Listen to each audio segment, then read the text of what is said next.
Joe Rogan Podcast. Check it out. The Joe Rogan Experience. Train by day, Joe Rogan Podcast by night, all day. I like how you did the Cliff Notes. That's a slick move. Yeah, how about that? Yeah, that's very smart. Because big print, too, for dummies like me. This is nice. Yeah, how about that? Yeah. I'm excited to read this, man. You are a great giver of advice, sir. What is it like to carry that burden in a wild world? Well, I tell you what, I ain't looking for something to do. I don't have to look very far. Yeah. It's a wild time of mass confusion and people losing their fucking minds. Very strange. Yeah, it really is. And, you know, I keep thinking this is about as crazy as it can get. And then I get up and... And you see the NYPD dance team. I haven't seen that. Okay, here we go. All right, you got to show me. The NYPD in the middle of the craziest migrant crisis anybody's ever experienced, in the middle of places where you attack police officers, violently attack police officers, and you release with no bail, like that, right back out on the street. This is the NYPD dance team. So they developed a dance team. You remember when you were a kid and you thought about the fall of the Roman Empire? And you were like, did they see it coming? You think this is a clue? Is that what you're thinking? If a bigger clue would be an alien landing on the White House lawn. That's the only thing bigger. This is insanity. The fact that they would, put this on television. First of all, is this the news? What is this that they put this on, Jamie? I think it's the New York news, yeah. Okay. Isn't there a lot of other shit that's the news? That's like really important for people to know about right now? You know what? I'll tell you, anything that lifts morale with law enforcement right now. That's true. You got to give them that. Anything that lifts the morale and bonds them, because they got the lowest morale ever, and I don't blame them. I don't blame them either.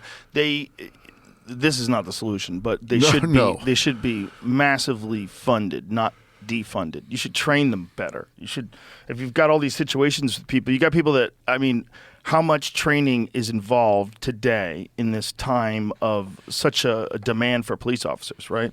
Like they're trying really hard to get police officers. They should train them like they train Navy SEALs. It should be like a very difficult process to get through. And we should be very thankful that people are doing the job, and they should be rewarded and treated well. You know what really drives me crazy about this defunding that went on? And, of course, I think everybody's decided that was like a either really bad idea or really poorly worded idea, either way.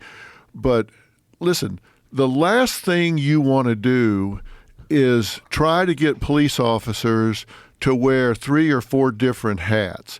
You don't want them showing up saying, okay, I want to try to be a social worker and a psychologist and defuse all of this and all. A police officer should show up and enforce the law. If not, people are going to get shot and killed.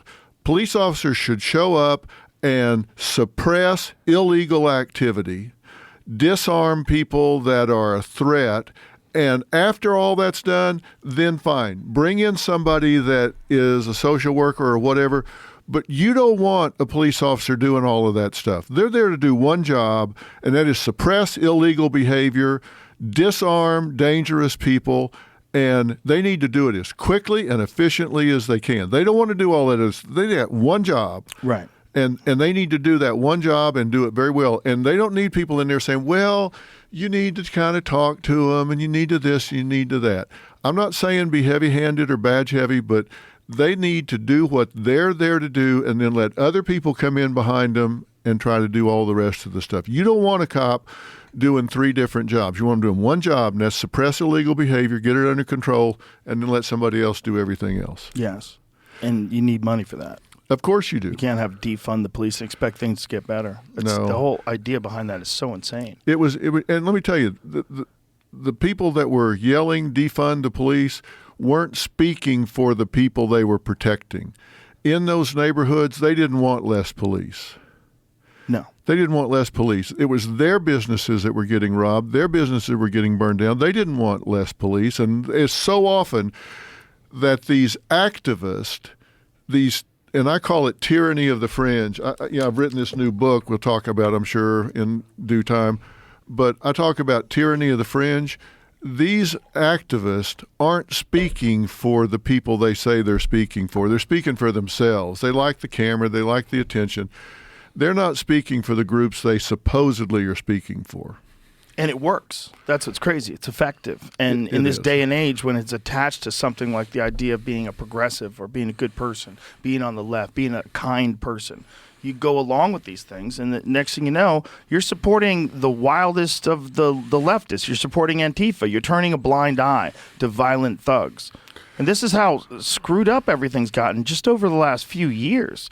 It seems like 10 years ago, this is not possible. No, and it's accelerating and not decelerating yet. But I'm beginning to sense that there's a pushback. Oh, yeah. Because I think they've made a serious miscalculation. They pushed so hard and so long that they've started to wake up middle America to the point that they're saying, wait a minute, what? That's not okay. When they start rewriting history, when they start rewriting science, when they start trying to get the government to co-parent with you, with your child, people start saying, okay, whoa, wait a minute. I didn't mind when you were running around here talking crazy, but now you're starting to get into my business. Like my grandmother used to say, now you've gone from preaching to meddling now. Well, you know what's happening in okay. Canada, right? I mean, What? Canada has some pretty insane cases that are going on right now about gender transition from really young kids. And there's all this pushback with parents, and there's all this because the parents are not being told that their children want to transition. So there's this guy that was talking about these issues of parents' rights in Canada, and he specifically said that parents don't have rights in Canada. That they have, I feel like he said they have obligations. Is that the term he used? But he said under Canadian law, parents don't have rights. Like, what the fuck are you saying? Let me make sure that's exactly what he said before I get sued. But when I saw it, I was like, this is such a crazy thing to say. And if that's the way their law is structured, fix that. Like, who are other people to tell you how to parent your child? And who are these people? Have they been vetted? Are they really good at parenting? They're supposed to be teachers. They're not supposed to be parents. Here's my problem with that. If you look at this right now, and I understand, I don't know if you know, but I'm starting a whole new network called Merritt Street Media. No, I didn't know. Yeah, and we launch at the 1st of April. We were going to launch at the end of February, but we've delayed it a month in order to pick up some more massive distribution. And I have committed myself to owning the debate lane in America. I'm willing to let all sides come and say what they want to say, but they got to be willing to answer hard questions. And I've had some of these folks, I've already shot about 30 shows on Dr. Phil Primetime. And we're going to have 4 hours of news and a whole lot of other programming. But it's all about, let's be commonsensical. Let's look at the facts. Let's look at science. Let's not look at what you want to be the truth. Let's look at what is the facts. Let's look at what is science. And we've got these people that, it's interesting, they choose words like gender-affirming care. That's interesting that they call it that, but really what they're talking about is hormonal therapy or sex reassignment surgery on children. And in fairness, the American Medical Association, the American Academy of Pediatrics, the American Endocrine Society, or whatever the exact name of that is, all of the major medical associations have signed off on this, Joe. They've signed off on it. And I have never seen those organizations sign off on anything with less information as to whether or not it does long-term harm of anything in my life. And when I ask about that, when I bring that up, then they immediately label you as transphobic. And I thought that the deal was first do no harm. And all of the European countries, Sweden, Norway, they've all stopped doing it because they say, we cannot say in good conscience that this does no harm, because it does harm. If you look at the long-term consequences, if someone changes their mind at 10, 11, 12, 13 years old, they can't decide which pajamas they want to wear at night. And their reason for doing it is it stops this drive for suicide, that there's a suicide epidemic. It doesn't fix that. It doesn't fix all the comorbid issues that come along with feeling like they're in the wrong body. But yet they're pushing this, and we're going to do some shows that are already taped that are revealing what the real results of this are. And I think people are going to be shocked that these medical organizations have signed off on this. I think they've just given in to the pressure. Yeah, I just don't understand where the pressure is coming from. Another phrase they're using now is life-saving gender-affirming care. They like to smash them all together like that. Well, I don't think that... gaslighting. I just don't think that there's evidence to suggest that's true. Is this Here the it guy is. you're talking Yeah. about? He said there's no such thing as parental rights in Canada. Children have rights in Canada, and those kinds of policies restrict the rights children have. This is a wild thing, man. It's I've never seen anything like it.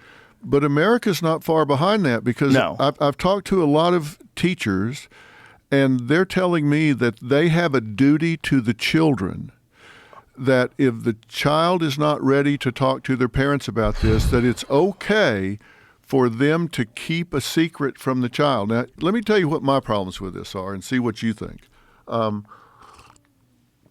First off, if this is either a psychological phenomenon or a medical phenomenon, and the teachers are not trained in either psychology or medicine, they're not any more trained to deal with that than they are to take out the kid's spleen in the homeroom.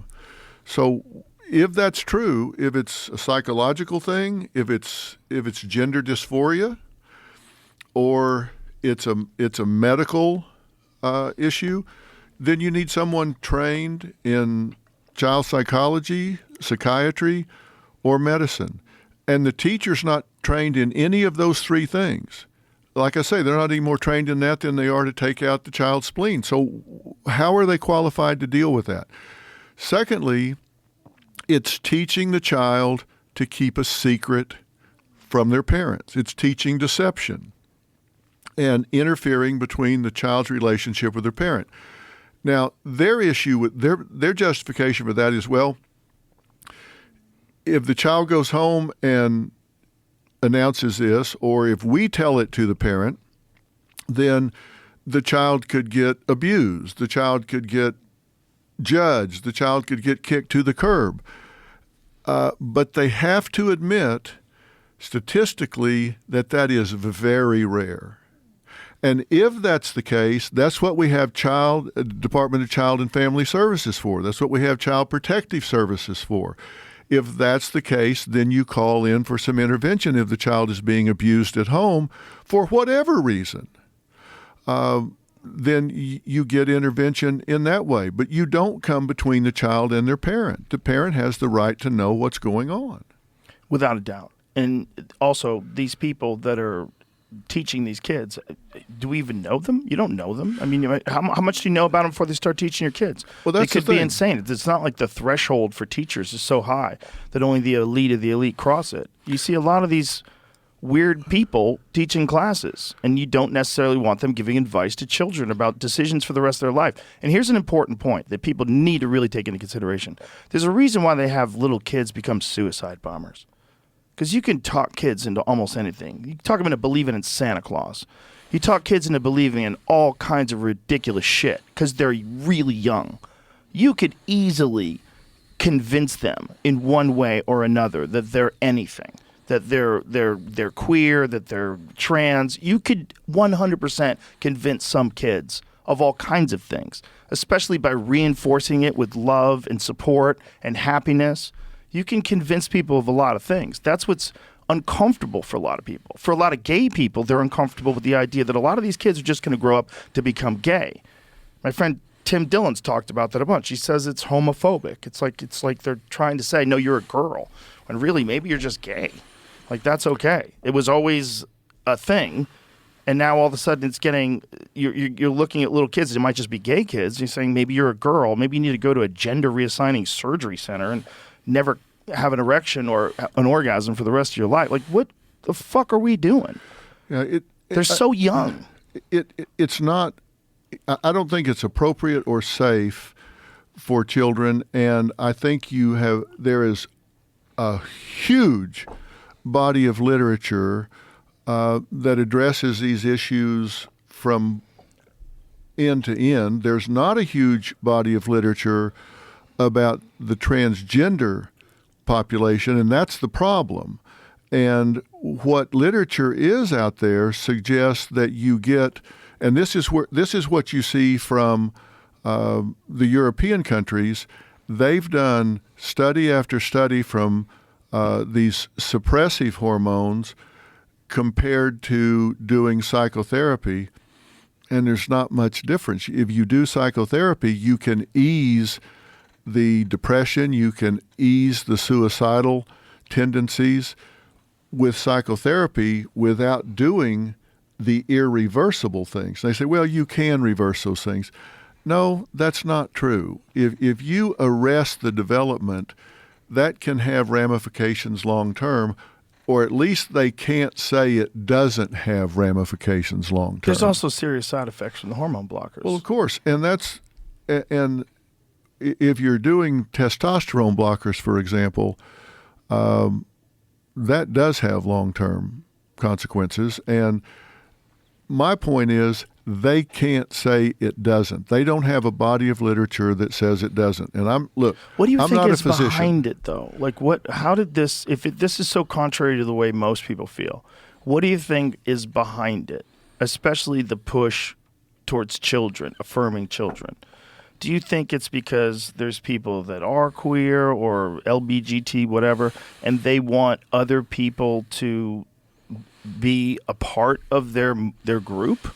Is it they want more LGBT people? They want to encourage this behavior? They think it's suppressed, and maybe there's more people that are gay or whatever, and they want to come out and they just get suppressed by it, so they're trying to make it like more enthusiastic? Like, how is this trans thing becoming a major point of debate with children where it never has in history? In your life, in my life, there was never all this talk about trans children. Like, this, it seems insane that we've forgotten that kids don't know what the fuck is going on yet.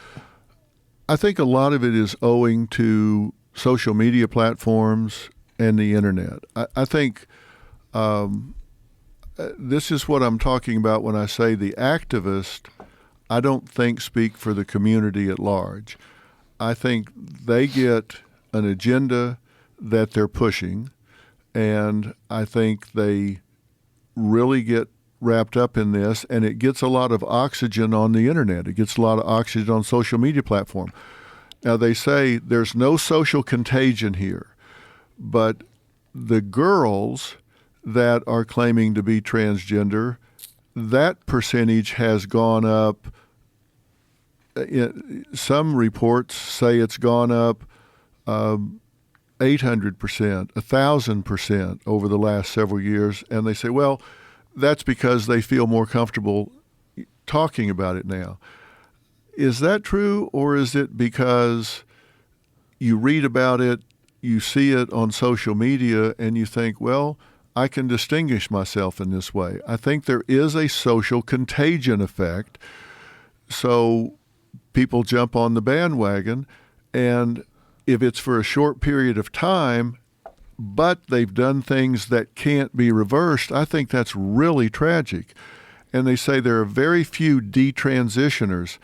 I don't think that's true. I think there's a lot more detransitioners that want to reverse this and come back than are being reported. But there's a lot of deep shame attached to that, obviously. Of course. It's also something that you don't want people to know about. It's so personal. It defines you for the rest of your life. Everyone's going to know that's the guy that used to be a girl and became a guy again. And there's all the questions and all the bullshit that comes along with that. I will say this. I don't think teachers want to get involved in this. I think some of them push it. I think teachers at large just want to teach. I don't think they want to get pulled into this. Well, it's like bad cops, right? Like you hear about a bad teacher and you think all teachers are like that. But They're that's not. ridiculous. Most of them are just people who their profession, what they enjoy is teaching people. They do. And let me tell you, teachers don't get into teaching for the money. I don't know a teacher that doesn't get into their own pocket to get resources for the classroom, to help with the classroom, to put up signs and bring in materials for the classroom. Most of them are very dedicated. They're very good people that teach because they really want to help young people.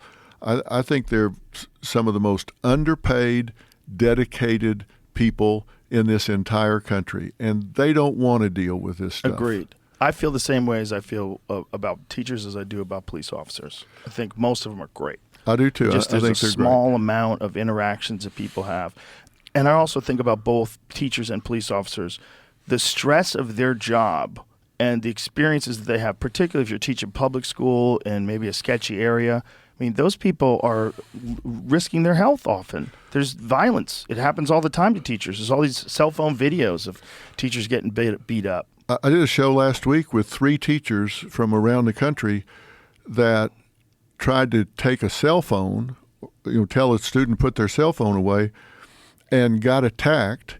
And one of them wound up in the hospital for a week, had to have knee surgery, go on workers' comp, wound up having to take bankruptcy, lost her house. All of that. A student jumped on her and just beat the hell out of her. Is this the one that was in the hallway? It was a viral video?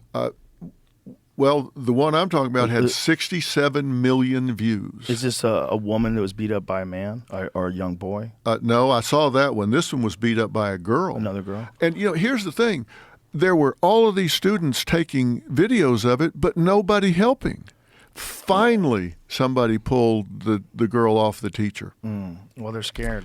If you jump in, they'll attack you, and people are scared. It is scary. And, people will hear us talk about this and say, oh, you're transphobic.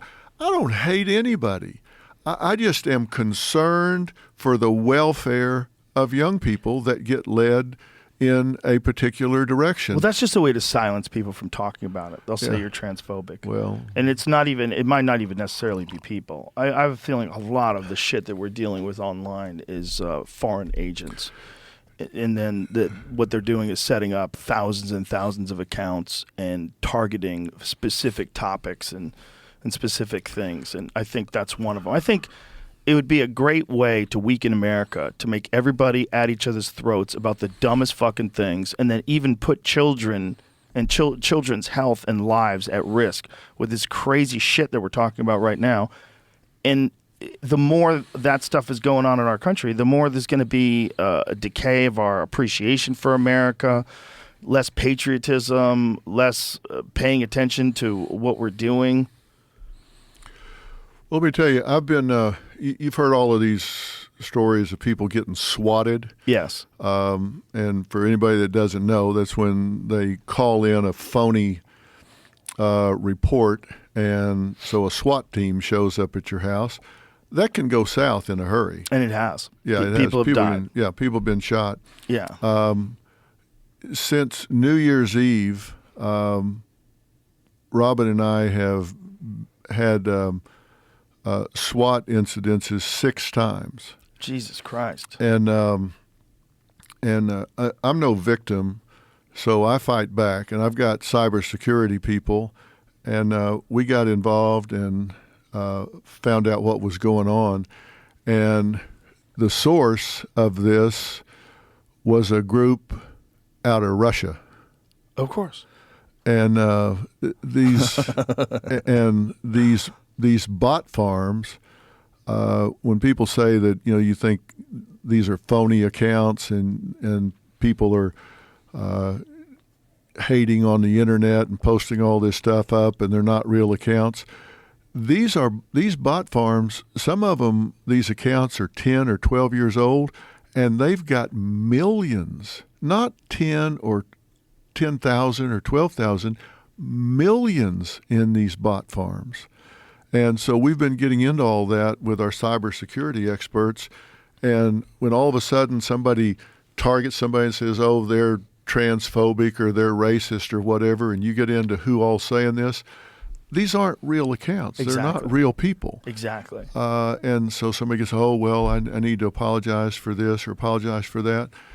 I know who I am. I know what I believe. I'm not transphobic. I'm not racist. I'm not any of those things.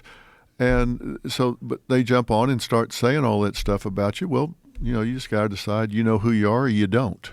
Yeah, it's just people need to be aware of what's going on if you're engaging in these social media platforms. That is a factor. There are real people out there, and you can connect with them, and it's very valuable. You can learn a lot of things. Right, you can of course. interact with a lot of people. But also, there's a lot of fake accounts, a lot. And there was an FBI, a former FBI, was he an analyst, Jamie? He estimated that it may be as high as 80% of all the accounts on Twitter are fake. Yeah. I won't say X. Yeah. Elon's my friend, but X is ridiculous. I'll say it occasionally if I'm being charitable. Yeah. It's fucking Twitter. Because what are you making an X? No, you're tweeting. I tweeted this thing out. We've been saying that for too long, bro. You can't just change it. But that's an insane number. Let's say he's wrong by 30%. It's still half the people online. I mean, if he's accurate, that's crazy. That means there's just been a mass infiltration of foreign agents into all of the discourse about politics and gender and society and women's rights and men's rights and war and Ukraine and every fucking thing that happens in the world. Everything.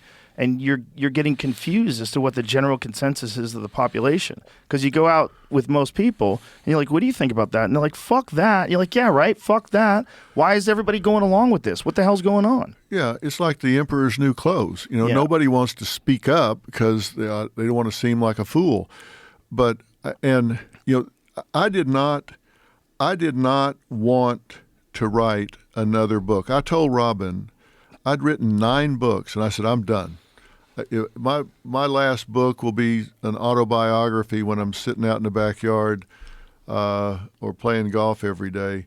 But I wrote this book, We've Got Issues, How You Can Stand Strong for America's Soul and Sanity, because I looked around at what was going on and said, somebody's got to tell the truth. Somebody's got to call this for what it is. And I one of the big things I talk about is what happened to our society because of social media platforms and the internet. And, think about it. We had the Industrial Revolution, right? And until that happened, we were a very agricultural-driven society, right? Everybody worked on the farm. And so family units were really tight because everybody had to work all day, every day. And so they'd come in at noon and have a meal, and they'd come back at dinner time and, have dinner. And everybody worked together on the farm. But then when things got mechanized with the Industrial Revolution, then people moved to the city. And we went from 95% agricultural to now it's about 1%. And that was a huge change in the human race.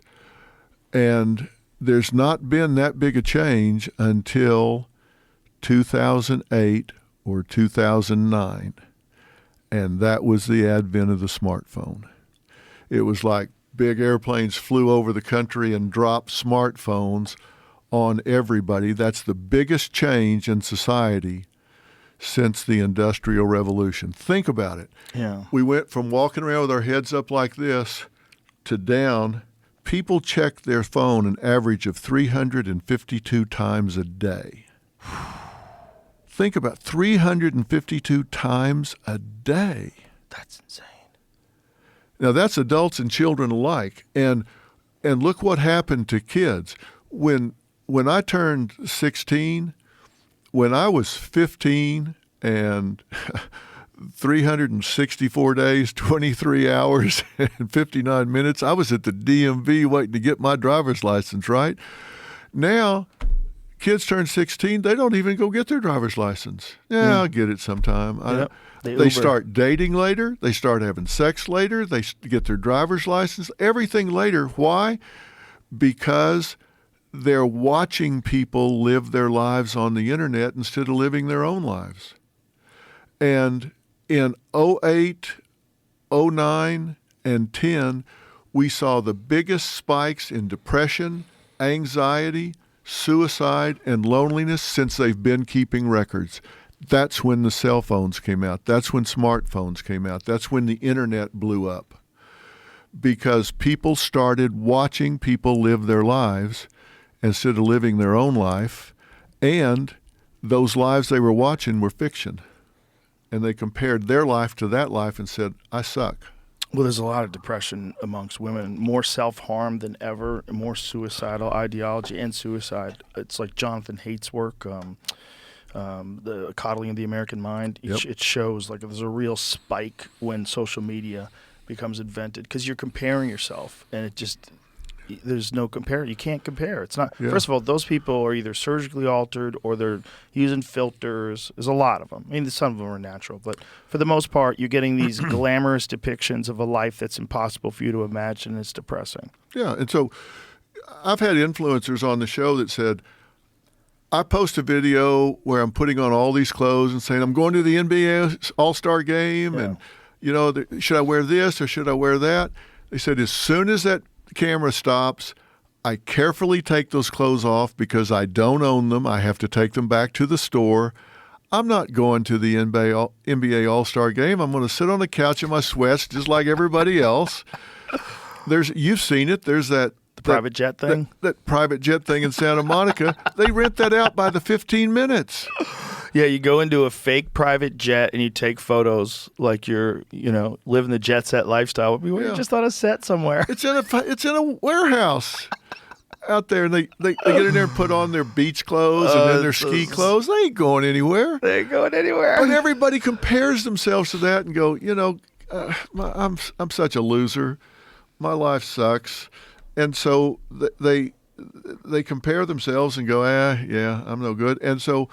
Everybody these kids started getting depressed. I mean, it went up.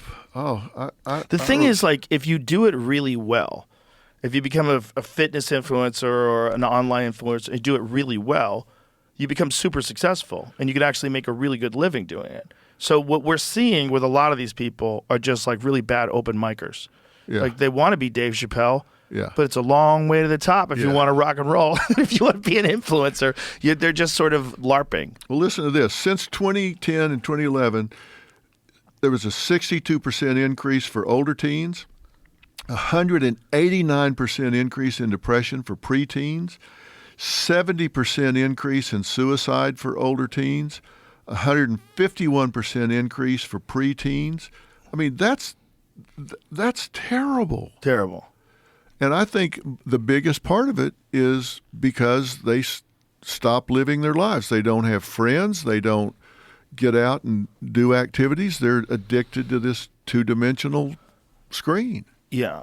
And what comes after that thing? Because that thing, no one would have ever believed that a little thing that you keep in your pocket would have you on it 6 hours a day. You'd be like, that's not possible. But you look at your screen time. Most people, Jamie, what's your screen time? What's your average? It doesn't. I've thought about this. It doesn't include when I'm looking at my laptop and then my other computer. Does it include that? It's just my iPhone. Right. Oh, right. You're saying it'd be I'm more. looking. I switch off my phone to look at different screens. I'm looking at my TV and then 4 screens at home. But my screen time is like 4 hours a day. Mine would be way higher if I didn't have to do a podcast. Yeah. That's the one thing about podcasts. It's one of the rare opportunities where you sit and talk to a person and you're not interacting with that stupid thing at all. Yeah, I wonder if people... Of course, because of what I do from a psychological standpoint, I wonder if people ever stop and think how many people you look at every day and never really see. when you go through your life. I mean, whether it's the people in the parking lot, the people behind the counter that you look at and never really see. Yeah. How many people you write off? Yeah. Yeah. Well, you know, as we've become, like, especially if you're living in a city, as we've become more populated, people have become almost, they look at people as like a liability. They look at people as like an inconvenience. There's too many of them. As opposed to if you live in a place that doesn't have very many people, you look at people like, that's my neighbor. What's up, Bob? There's a guy in my neighborhood. I drive by him, and he's always working on his garden. I look forward to waving to this guy because he waves at every car. Every car that drives by, the guy puts his hands up, waves. I love that dude. It's a Texas thing. It's a Texas thing. Yeah. It's that, my friend Bridget says it's Texas friendly. Yeah. Yeah. But the fucking guy does it to everybody. Everybody that comes by, I watch. This guy just waves at everybody. People, I have friends coming from California, and somebody lets you in traffic, you know, you wave at them. What are you doing? What guy let me in traffic? I'm thanking him. Bro, if you live in New York City and you wave at everybody you see, you're going to get the fuck beaten out of you. Someone's going to beat your ass. What, are you trying to start something? Someone's going to fuck you up. Someone's definitely going to rob you. You're just standing still, waving. Yeah. Yeah, what do you got on you, bro? It's like, but this is, it's a better way to live. It's a better way to live, to be friendly to people. Oh, for sure. And I think the anxiety of the internet is I often compare it to the anxiety of living in a hyperpopulated city. You get stuck in traffic every day. It's like this anxiety that comes of being stuck in traffic. You get crazy. Like, friends that don't know what it's like to drive to Orange County.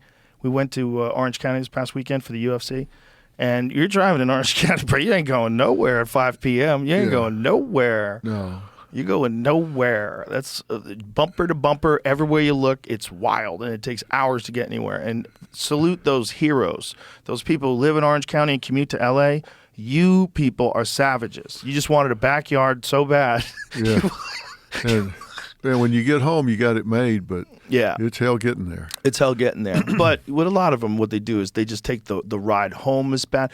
If you're smart, you get in real early and you go to the gym. Just get a gym near your job. Yeah, a lot of people do that. That's the best way. Also, it's the best way to start your day. You know, you already got the workout in. You're awake when you get to work. It's the best way to do it. You can get it in. We used to have a lot of 6:30 jiu-jitsu classes. I was always amazed. But I'm like, yeah, that's what you got to do. You work at 9.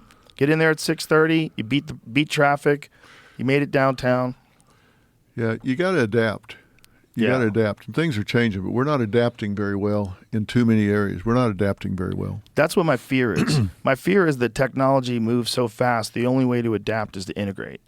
That's what my big fear is. My big fear is that with all this Neuralink stuff, I don't even know if it's a fear or if it's a prognostication. When I look at the future, I go, well, if you just take it from here and just follow a normal path of progression, where's it going? It's going to deeper and deeper integration.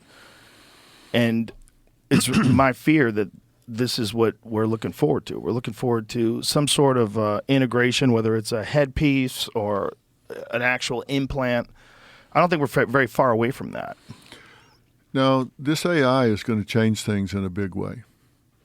And these, we're in an election year right now, and, creating deep fakes using AI, I'm really wondering if it's going to drive the election in some ways this year, because it's getting so good. I've seen myself in ads selling products. I mean, me talking, selling products I've never even heard of. It's not me. Same as me. Yeah. It's a deep fake. There's hundreds of them. I saw a Warren Buffett one that's all over the internet. It's Warren Buffett getting interviewed by a lady on CNN about Bitcoin, and it's everywhere. If I pull up my feed right now, I will show you. And I don't understand how they can't find this and make it so that no one can upload it.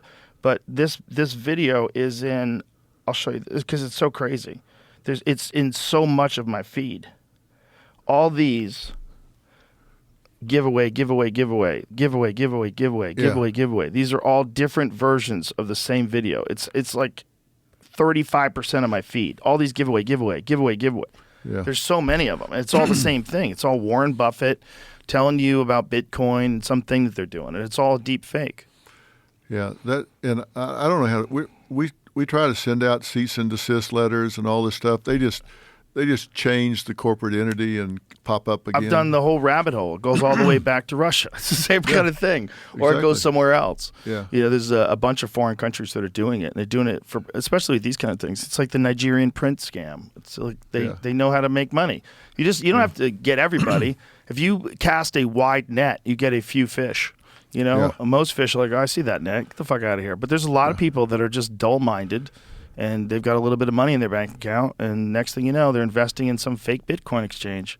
Yeah, we see it in the love scams all the time. Oh, the love scams are horrible. And they're coming out, and it's so sad because these are elderly women that are retired, and in sometimes 30, 60 days, they'll take what they spent their entire life accumulating, and it's gone. I mean, there's no getting it back. It's gone. And it's just interaction on email with someone? Is that what it is? Yeah. Well, now it's even worse because they are deep faking. They're and it's some Nigerian, but they do a voice anonymizer, and they're actually talking to her. You can use someone else's voice now too. Yeah. That's what's really crazy, that they can use your voice to say. All they have to do is record a phone conversation. I think it's like 30 seconds long, and they can take that phone conversation and use your voice to call someone and tell them anything. Hey, listen, I'm in real bad trouble. You've got to do me a solid favor right now. You need to wire $2,000. I'll pay you back Monday. Trust me. This is like a thing for my life. I can't tell you anymore, but can you do this for me? Yeah, man. I got you. And next thing you know, your friend walks through the door. You go, I was just wiring money to you. Like, what? Yeah. The fuck are you talking about? I'm right here. Yeah. And it'll be somebody like really famous that's obviously very rich, and they'll say, I just need $5,000 right now. Why would somebody that is clearly a multimillionaire need $5,000? They don't think. Well, they probably are hypnotized by the fact that they're talking to Dr. Phil. First of all, they're like, what? The real doctor? You're the doctor, Dr. Phil? Yeah. Oh, my God, I've seen your show 1,000 times. So they're hypnotized by that, and then you're making sense. Like, I'm going to do you a solid. You give me this $5,000, I'm going to give you $50,000 on Monday. Like, holy shit, okay. Like, we're running a thing to see how trustworthy people are. I think people are trustworthy, and I trust you. So I'm going to do this for you. You send $5,000, you trust me, and then next thing you know, that guy's out $5,000, and it wasn't really you. That's easy to believe. Yeah, it's human nature. And we intercepted a manual from Nigeria, and it was a training manual for the workroom, and it says, how to get these women to trust you. It says contact them like at 10 o'clock at night. That's when they're most vulnerable. Wow. It had like 20 or 30 pickup lines. Wow. It's had all of these poems to use, all of this stuff. We've got the manual, and we've put it on the air so people see it. Imagine that is an industry. How clever are Nigerians, though? They figured that out immediately upon the internet. They're like one of the first ones. They were the pioneers of the online scam. Yeah. We got... a couple of them have been extradited back to the United States now. Really? Where they'll probably get in front of a DA that gives them their walking papers. Especially if it's in New York. Yeah. You're in, you're out. Unless you're Donald Trump, then you're going to jail.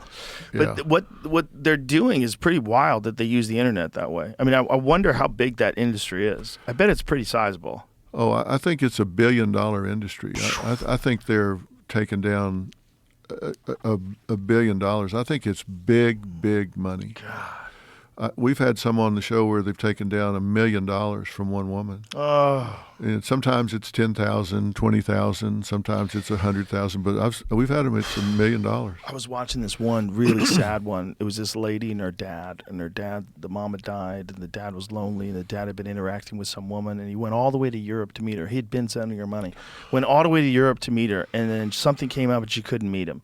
And then it happened again. He went to Europe again and again. She said, and by this time he's in the hole. $250,000, $350,000, $350,000. Just sending money to this person that doesn't exist. Yeah. When I finally prove it to him, it's painful to do it. I tell him I take no pleasure in telling you this, but the only thing worse than being in a bad relationship for a year is being in one for a year and a day. You need to know it now. Yeah. And it stopped the bleeding. It's God, unbelievable. That's got to be devastating too for the rest of your life. You feel like a fucking loser too. Yeah, and you know you're not ever going to get it back. No, you're never going to get it back. They got you. This humiliation. Just you feel so foolish.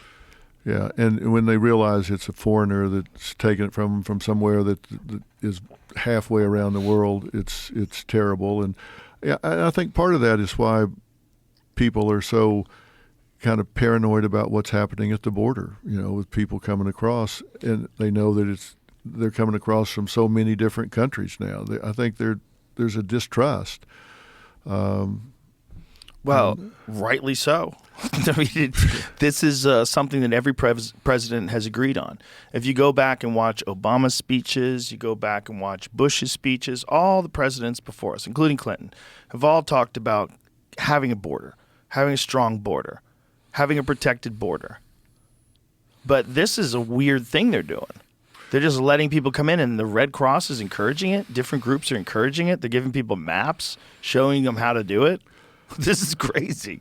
There's a mass migration into America.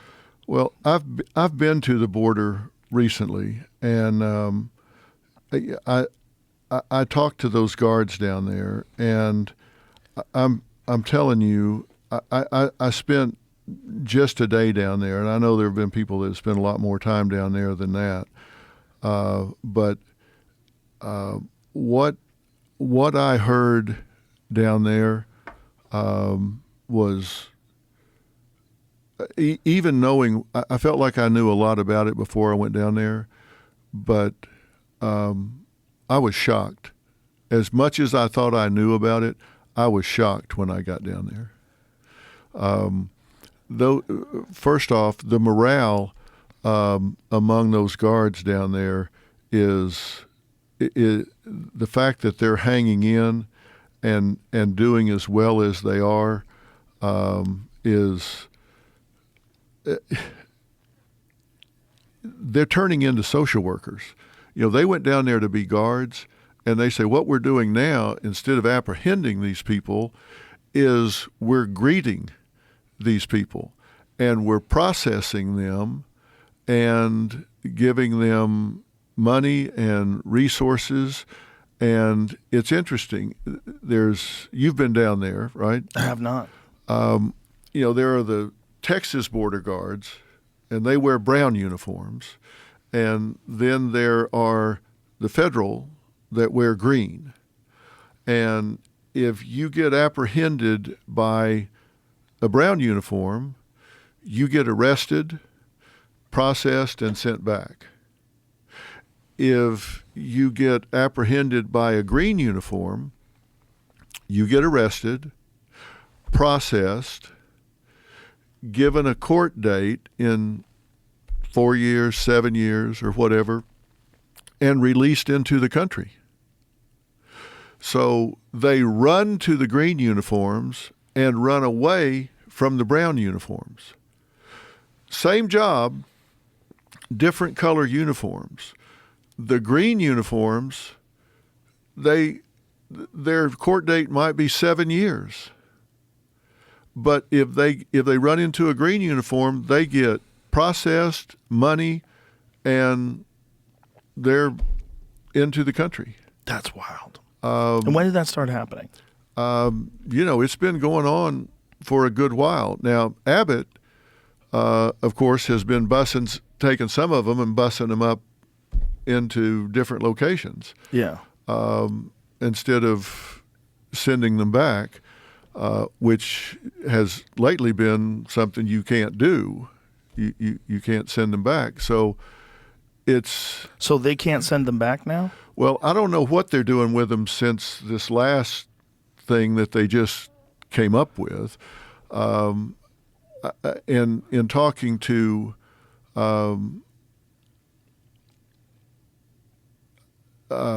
in talking to the union guy who's head of the union for all of the guards, it was interesting. I asked him, what do you need?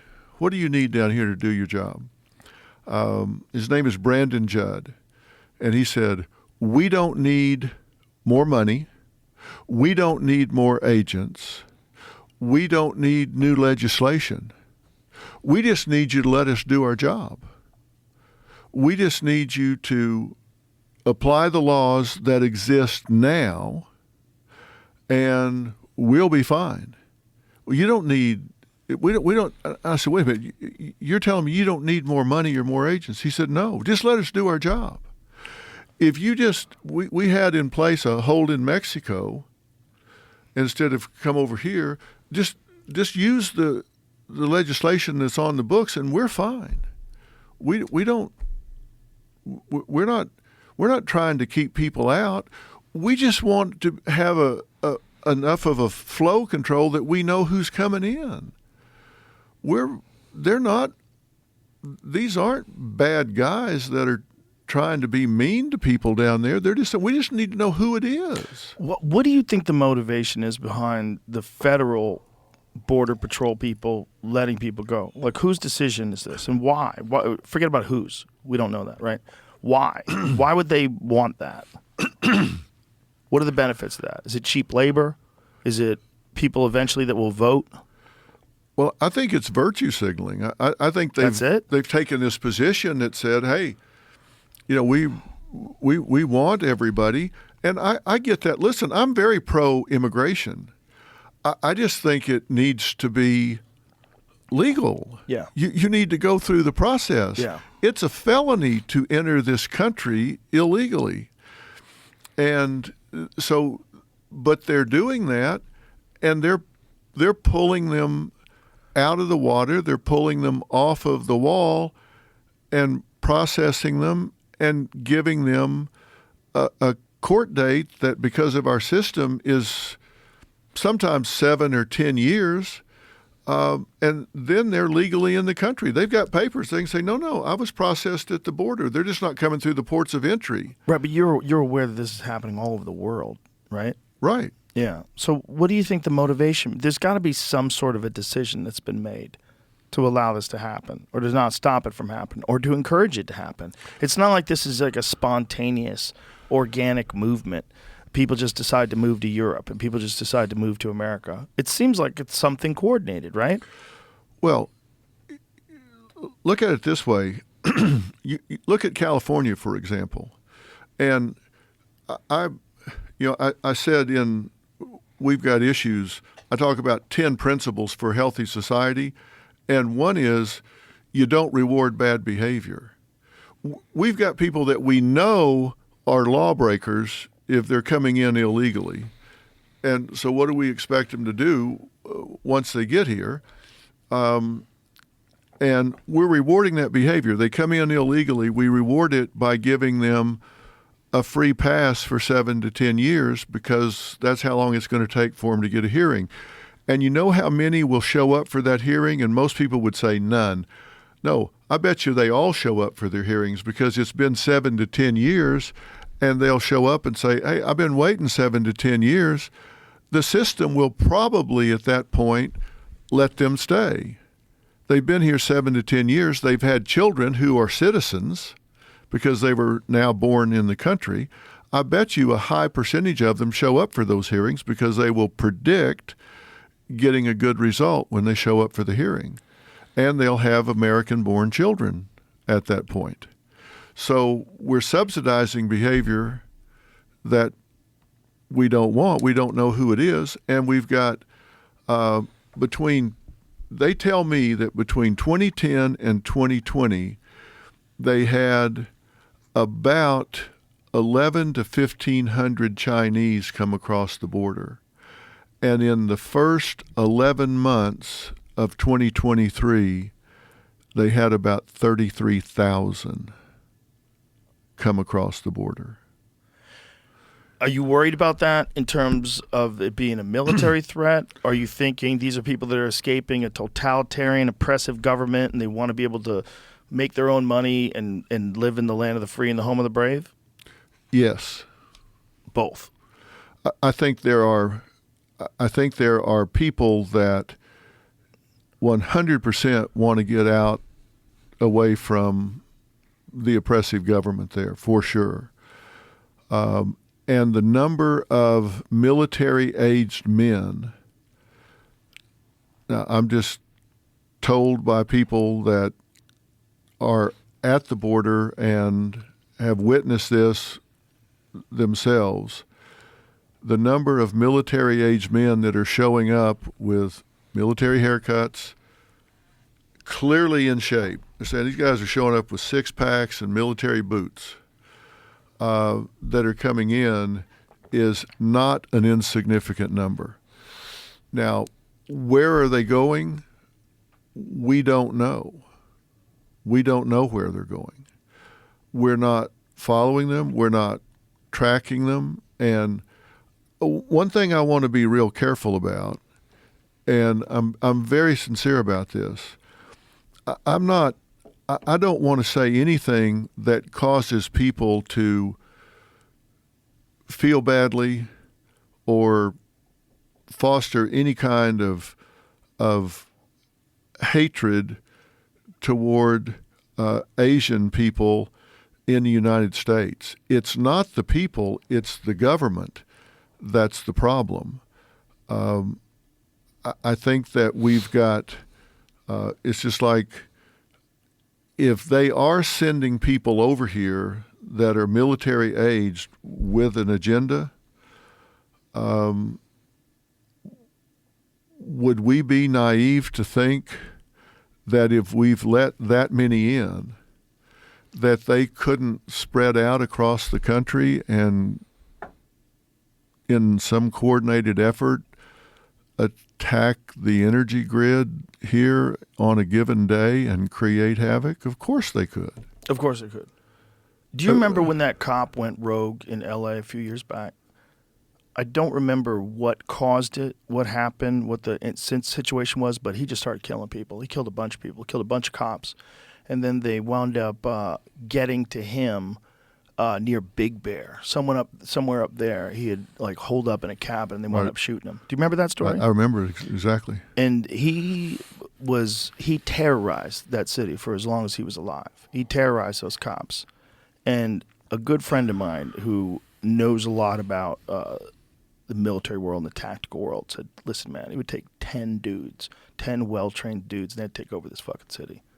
I go, really? He goes, 10 guys. He goes, 10 bad motherfuckers who are well-trained and well-armed. Do you remember was it North Hollywood, the bank robbery, where those crazy fucks showed up with bulletproof vests and machine guns and took over a bank and had a shootout with the cops on the street? It was insane.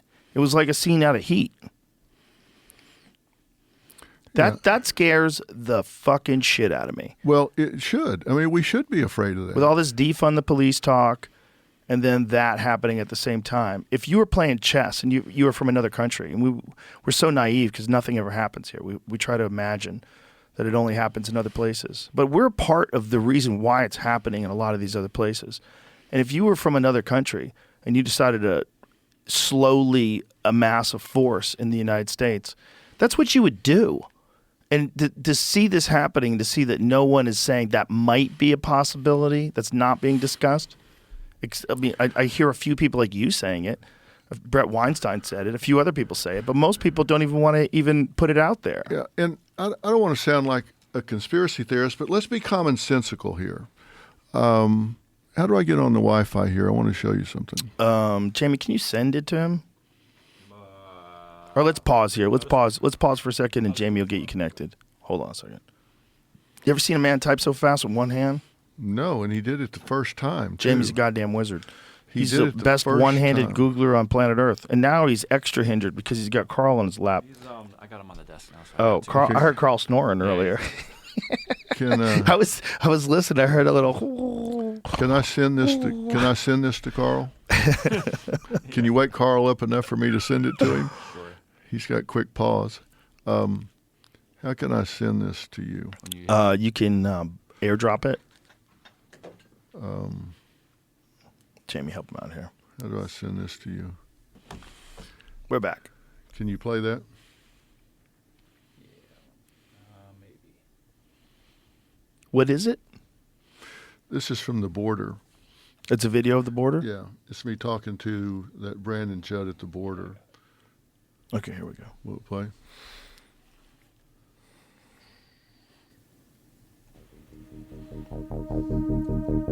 These children that are coming in with someone that says, I'm their mother, aunt, uncle, or whatever, we have no way of verifying that. We do not. We used to.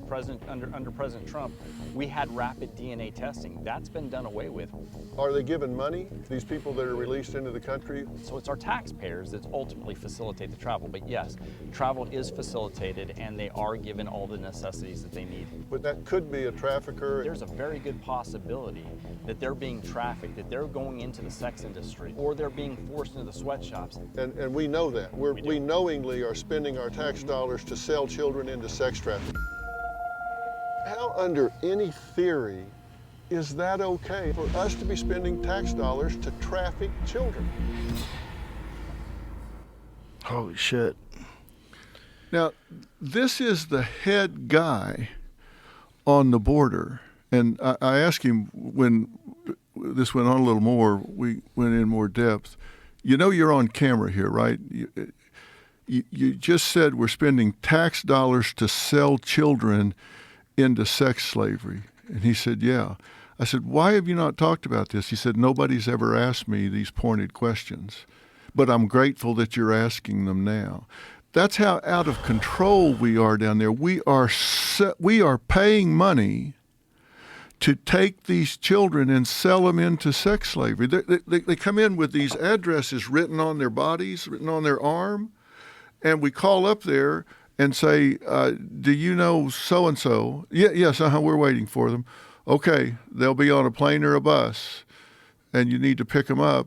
And I asked him, so some pimp or trafficker or whatever is picking them up there, and he said, we are knowingly sending them up there for that. And he said, it's terrible, but that's what's happening. That's insane. That is insane. And there's no way of verifying if it's their parents they're going to or an aunt they're going to. There's no way of verifying it. And I asked him, he said no. Now, what justification could possibly exist where they would stop doing the rapid DNA test? What possible justification would there be to stop that? It makes no sense because if they find out, well, this isn't their parent, then, okay, what are they going to do with the child? And so right. I guess don't ask, and then you don't have the responsibility. But they're sending these children up there, and he's saying we're knowingly sending them into either a sweatshop or the sex industry up there. Has anybody tried to do an expose? Has anybody tried to follow the children? Well, that's why I was asking. Yeah. Because I'm like, has somebody gotten on the same bus or plane and see who's picking them up or right. who's not? And he said, yeah, that's happening. Why haven't you talked about it? Well, nobody's asked this, and I'm grateful that you are. So people are getting on the buses and planes with them to try to find out where they're going? No. No, he said they're not. No. Oh, I thought you just said no. Yes. I said, why haven't you talked about this? He said, well, nobody's asked this question, but I'm grateful that you are. My God, that's so insane. And that's just a little clip. We went in more depth about this. And the numbers are fucking nuts. Yeah. This past year, it's been like 3 million. Yeah. So we've got.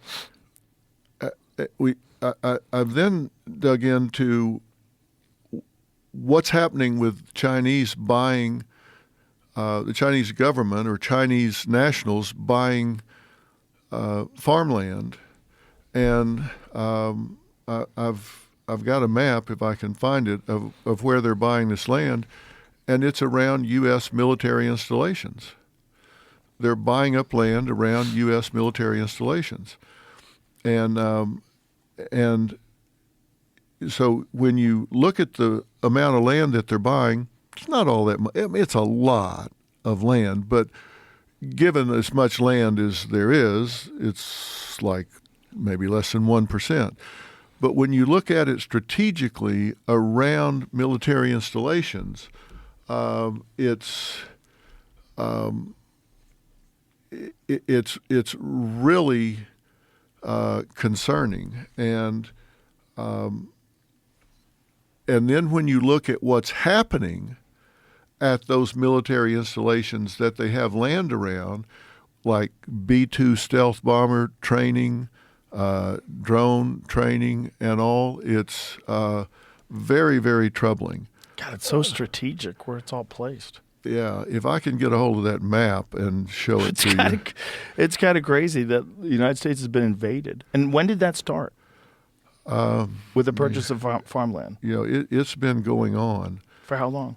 Like when did it says this is talking about Sun owns 40% of Chinese-owned land in the U.S. He owns over 100,000 acres of land in Valverde County, Texas. Although his two companies, Brazos Highland Properties and Harvest Texas, through his two companies.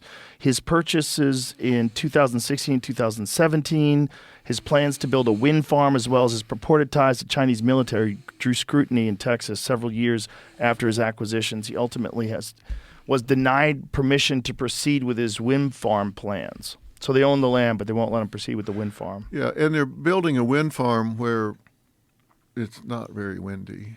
But it does butt up against a strategic military installment. What a coincidence. This is the best land that was available. Yeah. Sorry. So, how would that be possible here under logical laws? Because in China, you can't do that. They're smart. You can't just buy their land. We absolutely cannot buy farmland there. No, you can't buy their businesses either. Now, we had a man on talking about this, a farmer, and he said they also own the grain elevator where we sell our grain. The Chinese own that. The Chinese government owns that. So, and I said Chinese government. Chinese own that. Now, is it the government? Is it a government agent who owns it? He said it's Chinese owned and controlled. If they decide to stop buying his grain, I said, what happens? He said, well, fucked. We're out of business. Yeah. And then you take that, on top of that, the topsoil crisis in this country. Yeah. They've got like 60 more crops left. Yeah. Unless they do something radical to change it. And again, I want to be real careful about how I talk about this because I'm not trying.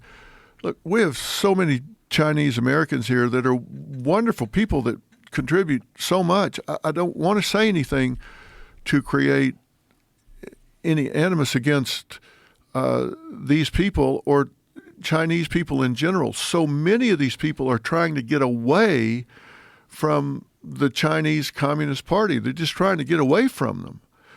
How they're getting out, I don't know. It's a long way and it's expensive. And you don't just wake up in China and say, I think I'll take a vacation. That's not how that works. You got to get a visa, right? You got to get permission to leave. You got family back there. I don't know how they're getting out, but I know that we've got an awful lot coming across our southern border. And when military-aged Chinese men are showing up at the border, and it's mostly in California where they're showing up, and it's an awful lot. You really, wild. You really have to wonder. You really do have to wonder. Did you ever think you'd be in a position where you'd be talking like this? No, because it sounds conspiratorial, right? It does sound conspiratorial, and I deal with psychological issues, but these are issues that are on people's mind now. They're saying, I'm anxious about this. It bothers me. I feel like my family is under attack here. We don't have the peace of mind that we used to have. We don't have even farmers are saying, this is troubling to us. We don't know what to do about this. Yeah. We don't know how to feel about it. We don't know what to say about it. And nobody's talking about this. Well, I'm talking about it. Well, I'm glad you are. Because if not, we'll be talking about it when it's too late. And we'll be saying, how the fuck did we not see this coming? And what I want is, I think if people will start talking about it, people will hear us talking about it and say, these aren't crazy conspiracy guys. These are pretty commonsensical guys that are saying, we should just ask the questions. We should be asking, why isn't anybody asking the questions? And we're not the only people asking the questions, but we're certainly have big microphones to be asking the questions with. it's just a complete failure of corporate media that they're not asking these questions. Yeah, and that is the entire reason that I did this network, Merritt Street Media. You know Robin, and I was sitting at our kitchen bar at our house in California, and I was flipping back and forth between different news networks, and I was getting so frustrated. I said, why won't somebody just tell the truth? Why does everything have to be spin? Why didn't somebody just say what's happening and let us do it? The media just won't say it straight. And she was sitting there eating, She didn't even look up. She just said, well, you are the media. And I thought, yeah, well, and she said, you have a bigger audience than those last three combined, so why don't you do something about it? And it really kind of hit me hard, and I thought, why don't I do something about it? I mean, why don't I create a platform to just ask the questions and tell the truth without all the spin and let people make up their own mind? I mean, somebody needs to say, have you thought about or did you know that last year 33,000 plus Chinese came across the border illegally? Did you know that? And I just want you to know and do with it as you will.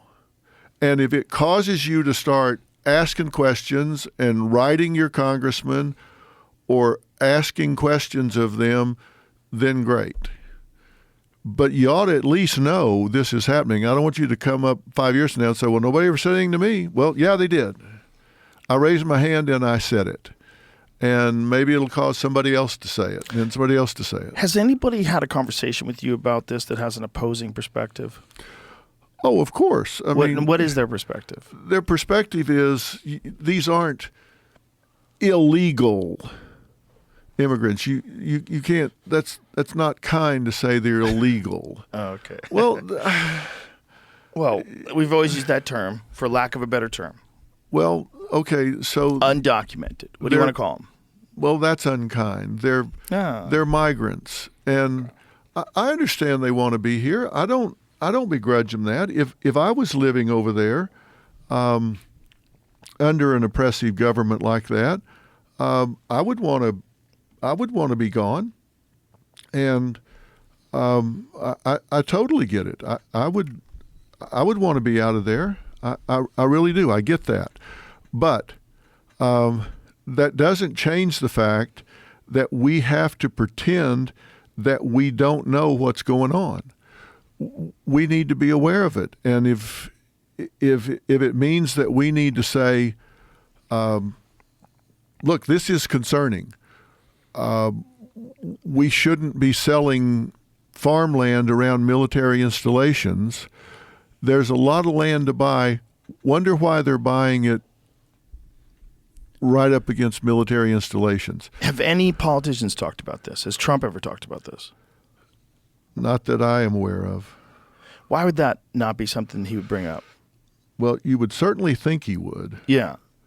I mean, I know he's talked about the border, but I don't think he's talked about it in depth. Is it possible that he's not aware of it as far as the way you're aware of it? God, how could he not? How could he not be? But then again, the guy's got like 5 legal cases going on. He's running for president. He's selling sneakers. Yeah. See the sneakers? No, I saw fresh. that he was selling. Getting a pair for Tony Hinchcliffe. They're perfect for him. They're gold. They're gold sneakers. He's got like 3 pairs. One's white, one's red. Yeah. Wow, that's rough. But hey, stop it, Jamie. For $400, that's expensive. Oh, I heard there was 5,000. That's what I think they're already sold out. They're selling them online for $5,000. Because we were gonna wear them for Sober October. Okay, Look at those things. Look at these monstrosities. Look at these things. Oh wow! You're gonna get a pair? Oh hell yeah! I can see Dr. Phil rocking a Trump gold. How do I airdrop something to you? Here we go again. How do you again. come up? It'd be like Jamie's MacBook Pro, Got MVP. it. Got it. Bam. I just airdropped this to you. It says waiting. I am accepting it. Okay. What is this? This is this map with the military installations. You got to look at this. Is it similar to what he just showed? No. Jamie just showed where the farmland was. Yeah, so this is different. Look okay. at this. So there's the military. That's the farmland. There's the military installations on top of it. Oh, wow. That's crazy. Look at that. Now, is that... Look how much farmland they have. But is that accidental? Come on. That's not random. It doesn't seem too random, but it also seems amazing how much farmland they have. Yeah. Was this always legal? Is that the part of the problem with our open society? That any foreign country can come over here, any foreign investor can come over here and buy land? Well, I thought there was restrictions on what foreign entities could buy. So number one is Canada. Canada has the most farmland. They own 12.8 million acres here. Netherlands owns 4.9. Italy owns 2.7. UK 2.5. Germany 2.3. And China 380,000. 380,000. And this is as of 2023, summer. June of last year. Yeah, it seems pretty strategic where it's owned. Yeah. Yeah, because if you put that back up for a second, let me tell you what's at some of these places. What it says right at the beginning is Land near the Air Force Base in Grand Forks, North Dakota, sending lawmakers into a frenzy in 2021. Yeah, there's another thing that Mike Baker, who's from the CIA, had brought up, is that one of the things that they're doing is selling cell phone tower equipment and selling routers and undercutting other companies and making like really good deals so they can set up these cheap routers and cell phone companies. And, a lot of these have been proven, especially with the company Huawei, right? When they outlawed Huawei from selling phones in this country. Yeah. They were proven that some of their technology has third-party access. They can do things and siphon information and perhaps even, intercept cell phone signals. Yeah. Well, at that where they bought in Utah, it's the largest supersonic authorized restricted airspace in the United States. They've got land right next to it. Whitman Air Force Base, B-2 Spirit Stealth Bomber Base, missile and drone operations, MQ-9 Reaper, Global Strike Command, 3 intercontinental ballistic missile wings, and they're right next to it. Fort Liberty, they're right next to it. I mean, all of that stuff. Why would you want your biggest global threat next to those? You have no idea what they have there. I don't play StarCraft, but I imagine if I was watching someone play StarCraft and all this was setting up, I'm like, oh, they're going to get smoked. Yeah, it's just... It's insane. I think you got to be concerned. But it's just weird that it's legal.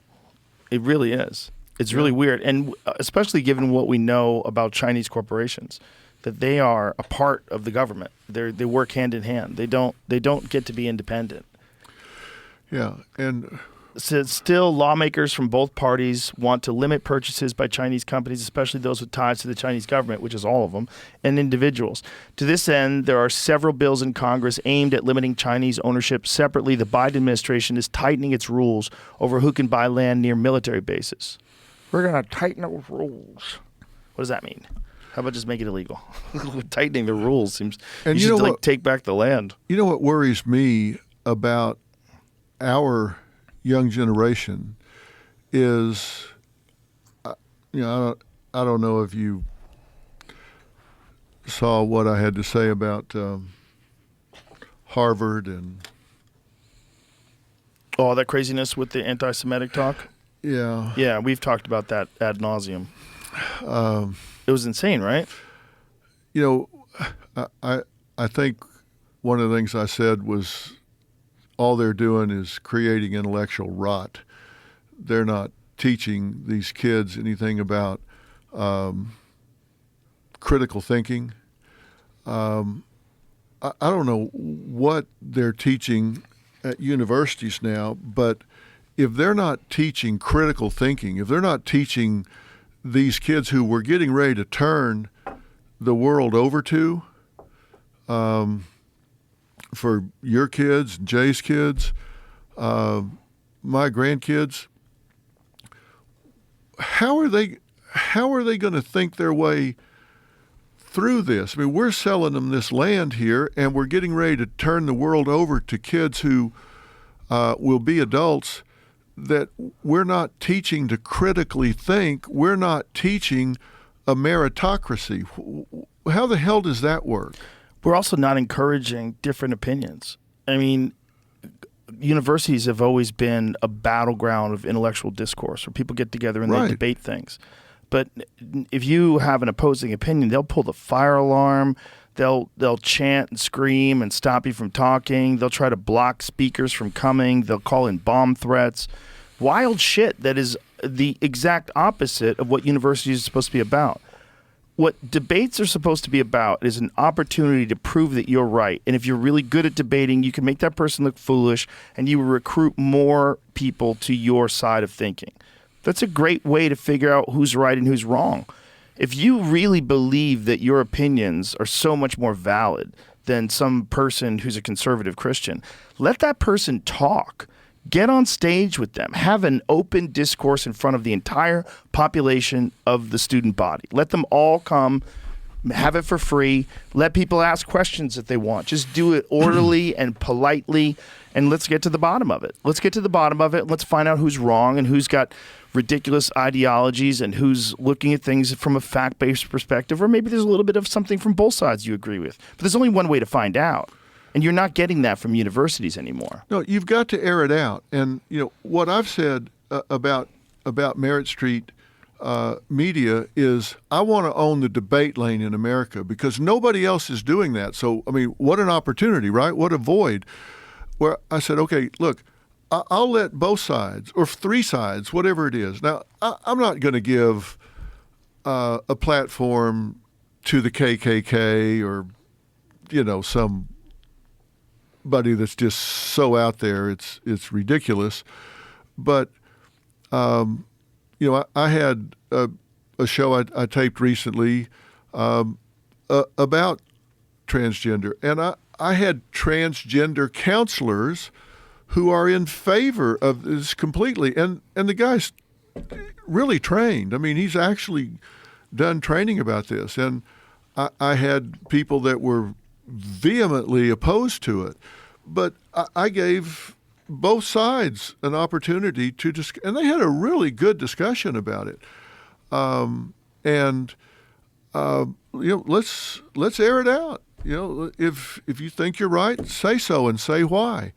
I don't, and I say in the book we've got issues. I say that all of the major medical organizations signed off on this.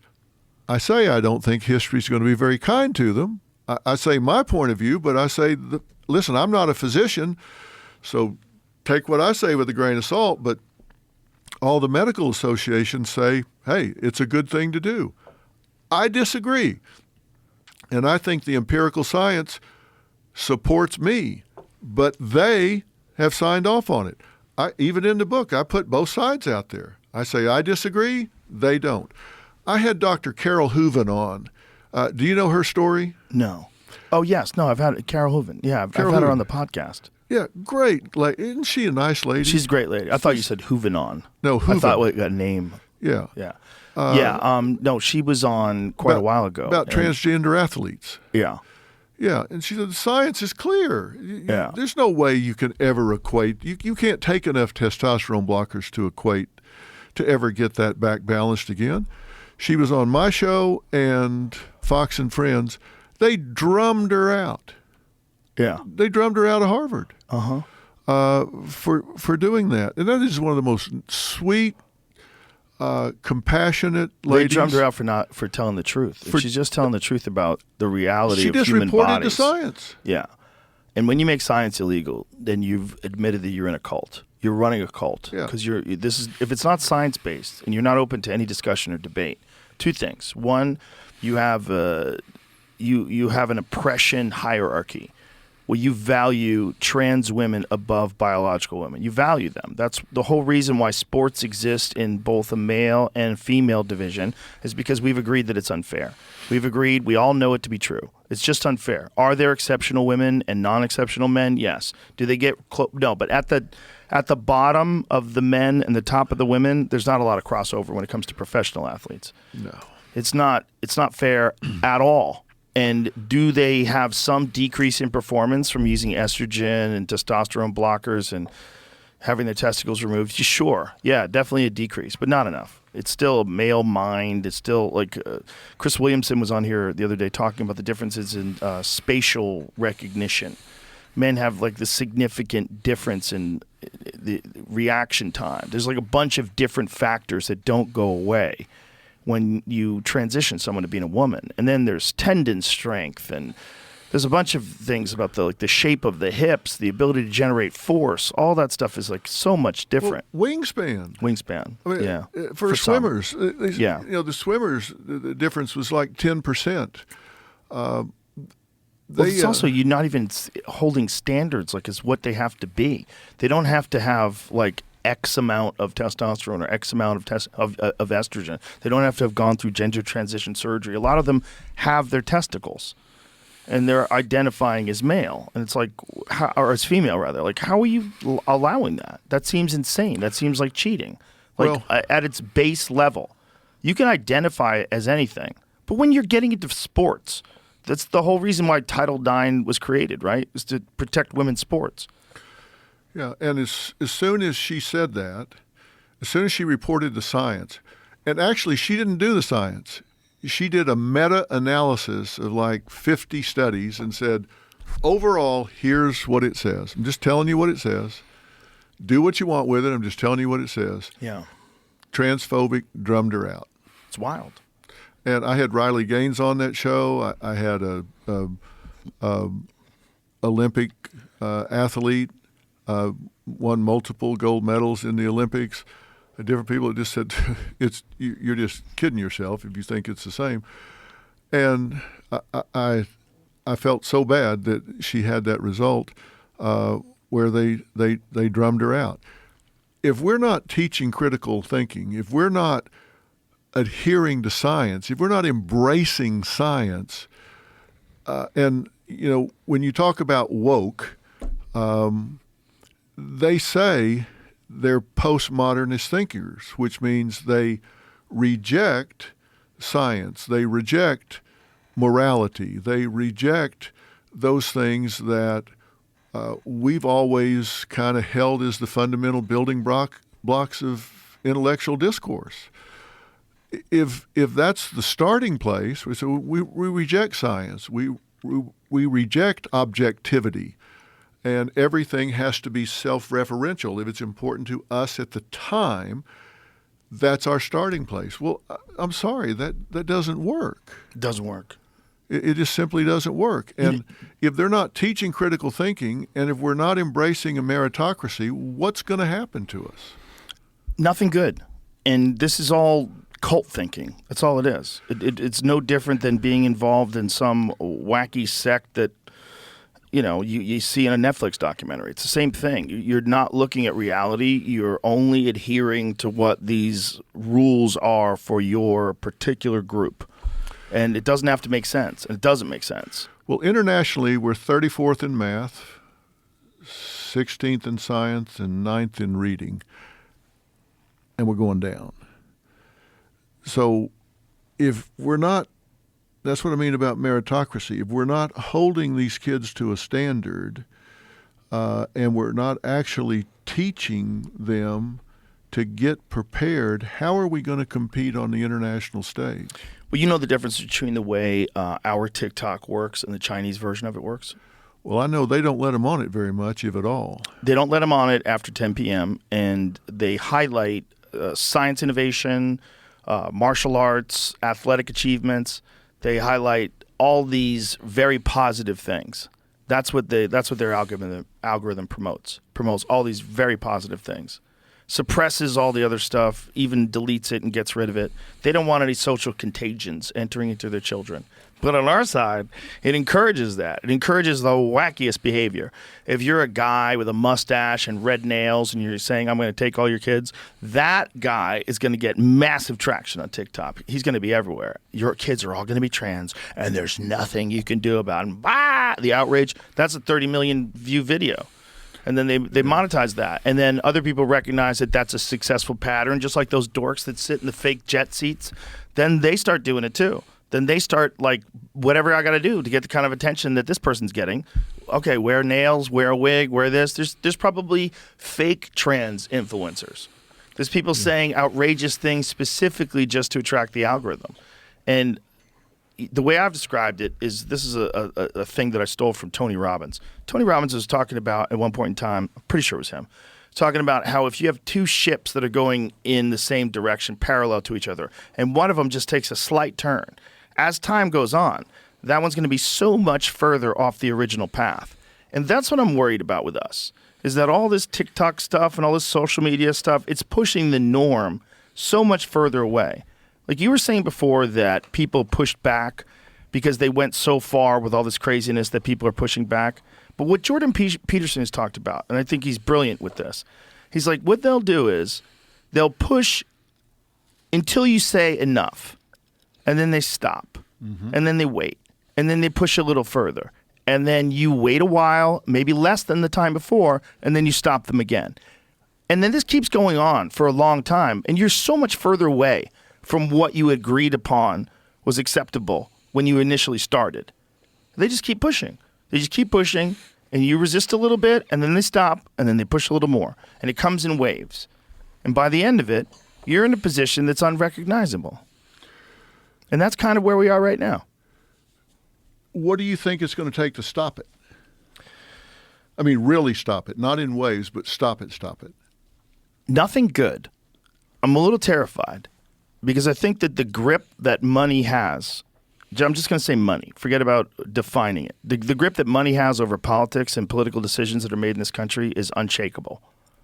I don't think that's ever going to get shaken. And the best way to ensure that that grip remains tight is to crack down on what people are allowed to and not allowed to talk about on social media, and to encourage as much chaos like we're currently seeing right now that acts as both valid social issues and gigantic distractions. So all those things that are at the forefront, including the immigrant crisis. I think the immigrant crisis is a fantastic way to get people to start thinking about this new problem than to be thinking about all the problems that existed before this was ever being discussed. That's my fear. My fear is that we've gone past this representative republic that we're supposed to be and into this thing that's controlled by money. And no one seems to be stopping that. No one seems to want to stop it. And the only person that talks about stopping it is Trump. But even he is, people are skeptical about his connections to money and all the different forces that are running this world. It's a fucking sketchy time. It's a really sketchy time. Well, I think it is. And if you boil it down, I think the backbone of this country is the family. I do. I think the family unit's the backbone of this country. Of any country. Yeah. And of civilization. And if you let that get eroded, and even if you see families together now, they're all on their phones or they're instead of actually talking to each other. And I tell parents, you should talk to your kids about things that don't matter. And they say, why? And I say, because you got to open that channel so it's wide open when it comes time to talk about things that do matter. If you don't ever talk to your kid until it's critical, it's too late, man. You got to start talking to them about things that don't matter. So when it comes time that they've got a crisis at school or in a relationship or something, they're so used to talking to you that it doesn't feel weird. And so I tell them, talk to them about things that don't matter, so you don't make them feel awkward or on the hot seat, and they can come to you when they really need to talk about things that do matter. And you've got to start talking to them about how to think for themselves and critical thinking that, as I said, is not happening at the universities. And these universities now, let me give you an example. You've heard all this talk about trigger warnings. Yes. That's going on in schools and stuff. Trigger warnings don't work. Trigger warnings are exactly the wrong thing to do if somebody's going to be stressed out. And that's not my opinion. There are evidence-based therapies that says if there's something in your life that's going to stress you, you need to learn to cope with it. You need to learn to deal with it. And there are, in therapy, we have like systematic desensitization, immersion therapies, things where you learn if you're afraid of snakes or you're afraid of airplanes or whatever, you have to learn to cope with that because there are going to be snakes in the world. There are going to be airplanes in the world. There are going to be elevators in the world. There are going to be whatever it is that stresses you out. You have to learn to cope with it. Trigger warnings do exactly the other thing. They say, oh, there's something that bothers you. We'll warn you if it's going to come up, and you can go over here and put your head in the sand and pretend it doesn't exist.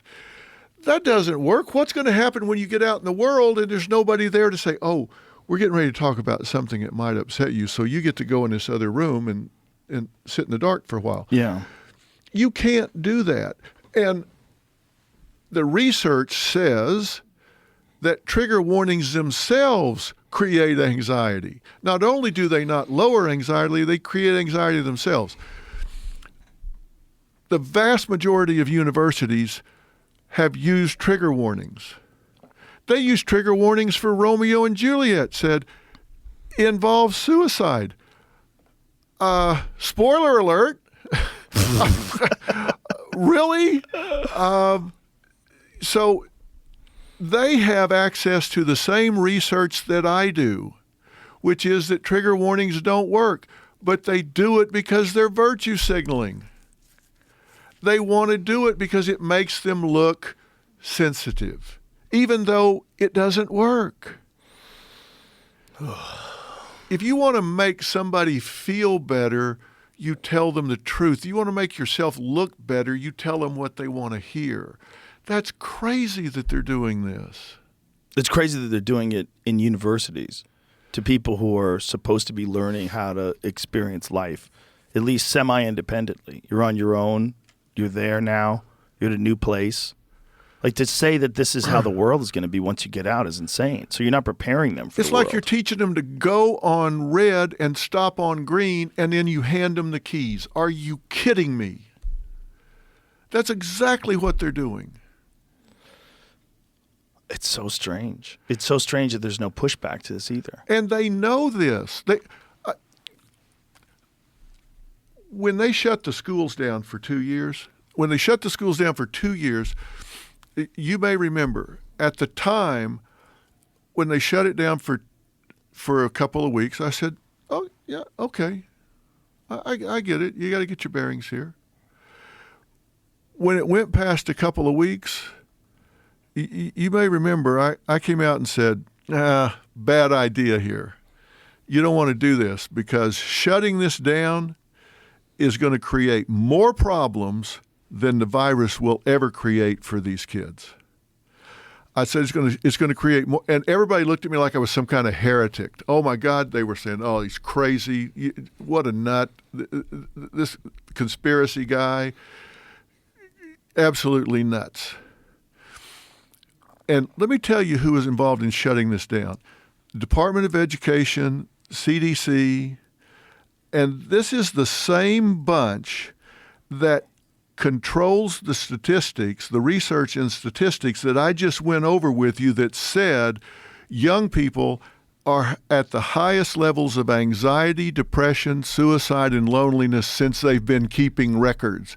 That didn't start with COVID. It started 10 years before COVID. So they had that information, Joe. They knew these kids, this population is more vulnerable than it's ever been, And they also knew that going to school, interacting with their peers, this was their lifeline. They knew they were the most vulnerable they had ever been, and that going to school was the lifeline that kept them going. And they shut those schools down for 2 years. And they also knew that that school is where the mandated reporters are. That's where the mandated reporters are who report sexual molestation, child abuse, all kinds of trauma to these kids. And when they shut it down, those referrals to Child Protective Services and Department of Child and Family Services dropped as much as 50% because those people didn't have their eyes on those kids anymore. What they did was send them home and lock them up with their abusers for 2 years with nobody to protect them. And you know what they said? They said, we did the best we could with what we knew at the time. No, you did not. You knew better than that. You knew that was not a risk to those children. You knew that that disease was not life-threatening to those healthy children, and you shut it down and sent them home and left them there for 2 years.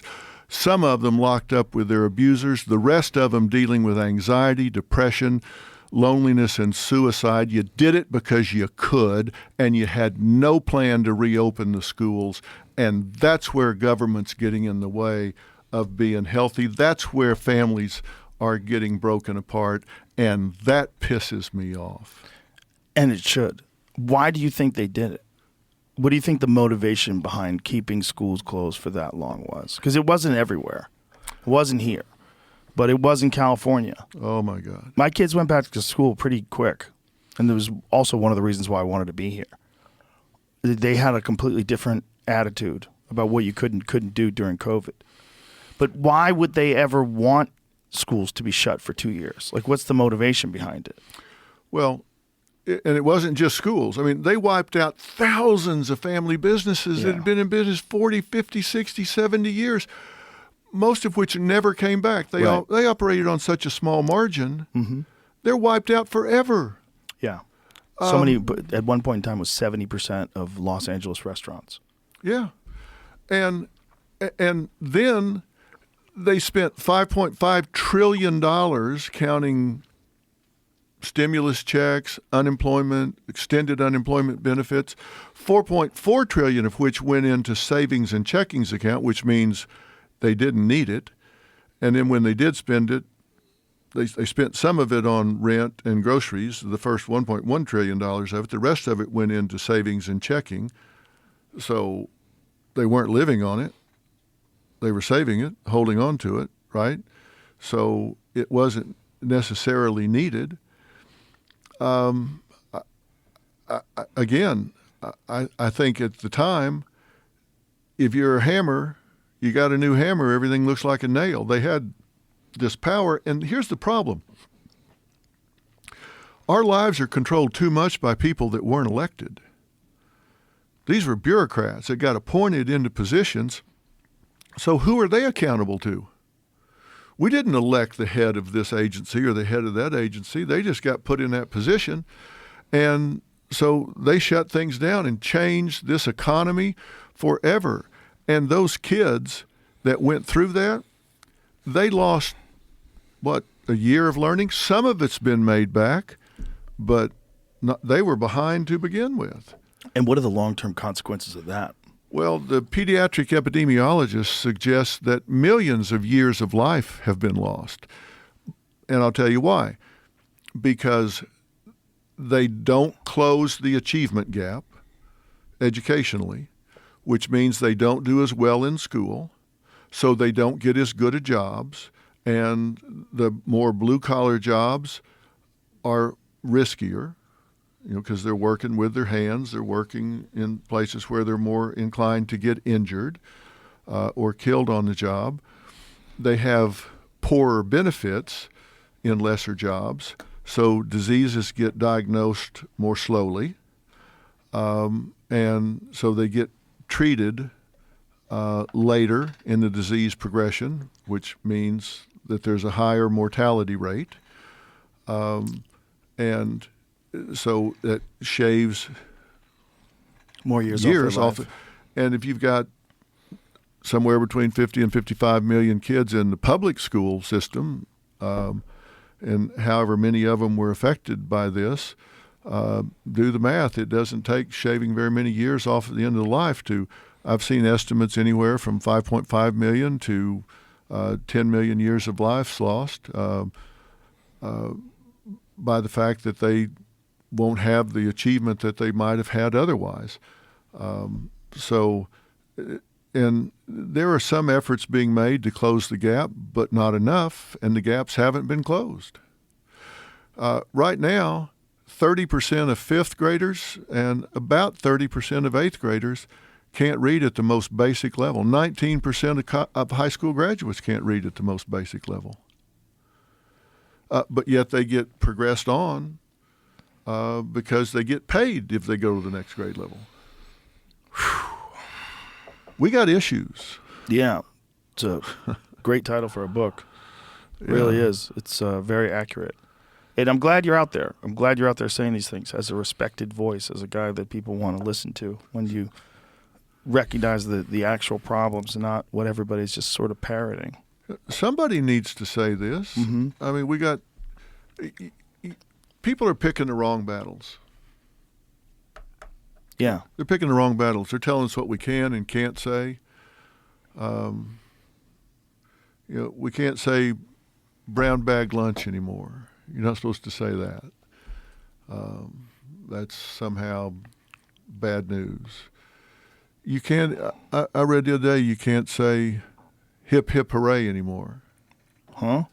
That offends people with hip injuries. No, come on. You not. Come on. Jamie, pull that up. Hip hip hooray. Yeah, I kid you not. You can't say now. You don't. Some places don't say felons anymore. They say justice-involved person. So you weren't raped. You were engaged with a justice-involved person, not a rapist, a justice-involved person. My favorite, it's no more pedophiles. It's minor attracted persons. Yeah, that's insane. I've seen university professors teach that to their classes about how the most unrepresented are minor attracted persons. Now, that's what I mean when I say we're picking the wrong battles here. But do you think that when I see stuff like that, I'm like, I go back to the Yuri Bezmenov interview, the guy who's the former KGB guy that said that the Soviet Union had infected our schools with Marxism and we're ruining. Yeah. I mean, it really, if you watch that speech, everything that he said came to be true. And it's all what we're dealing with right now. It's literally the exact same thing that he was describing in the 1980s. Yeah. Well, we've gotten a copy of a document from the 60s from the Soviet Union about how to subvert the American society. And Bezmenov says, yeah, it's already been done. We're doing it to ourselves. Yeah, and it's true. And how do you think we pull out of this? I don't have a lot of faith. I'm very concerned. I'm very concerned that it's progressing in a direction that even if people push back, the direction is moving so fast with so much momentum, and people are so insane. Well, I'm the other way. I'm the incurable optimist. I really am. I think that you have to get people that typically wouldn't speak out, wouldn't speak up, because they don't. I think, I said there in this book, there are 10 principles for a healthy society. And principle number 1 is be who you are on purpose. And to me, that's a big one. You can't just wake up and go with the flow and be who you are or whatever you are reactively. Just whatever comes your way that day, that's what you're going to do and who you're going to be. You can't do that. You got to say, look, I'm going to be who I am on purpose. I'm going to decide what I believe. I'm going to decide what I value. I'm going to live those things with intention. Now, you got to think about that for a minute. because you always read about famous people and they say his philosophy or her philosophy of life was, and there'll be some profound thing they say. And I always used to think, I don't really have a philosophy of life. I guess you don't get that until you're dead, and then somebody assigns it, looks at your life and says that your philosophy of life was. But we do have a philosophy of life. Every single one of us do, and we see it by the way we live. And we have to decide, what is my philosophy of life? And is it passive? Is it, do I believe in God? Do I believe in hard work? Like, one of my philosophies is I believe in a meritocracy. I think you reward hard work, added value, talent. That's one of my philosophies. I don't care if you're born on third base, dugout, or dumpster. Wherever you start, you got to work hard to get where you're going. And I think people have to be who they are on purpose. They got to decide, what is it that is important? Am I going to let the school co-parent my child? Am I going to let what's going on in Canada come here and say I don't have rights to my child? If that's true, they're coming out of that school. They're not going to go to a government school then. I'll homeschool them or I'll do something else, but I do have rights to my child and responsibilities. Whatever your philosophy is, write it down, decide what it is, and embrace it. I don't think we can be passive right now, because the easiest way to lose power is to let somebody convince you never had any. That's the easiest way to lose your power, is let somebody convince you never had any power. Yes, you do. You have power. You just have to exercise it. And I don't think people should go to their kids' school and run up the stairs like their hair's on fire, accusing everybody of doing something. Find out what the policies are. They may be fine. They may be great. And if they're not, say, how can I get involved here? How can I help?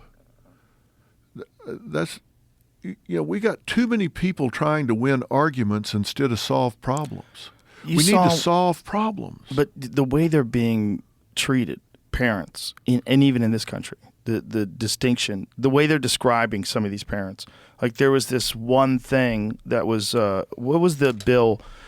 There was something that came up that was trying to recognize parents disrupting school board functions because they were upset, and labeling them as domestic terrorists. See if you can find that. Because it was so egregious that I was like, how could you ever say this? You don't think that people are going to be upset if you're trying to tell the parents that everything that you believe is invalid, and that we're going to teach your children the way we see the world, and we're going to protect your child by letting your child tell us secrets and not tell you about them, and we're going to change the child's name when the child's at school, or we're going to whatever the fuck it is, whatever it is. Yeah, that was in that county in Maryland where it started. Yeah. I'll think of it in a second.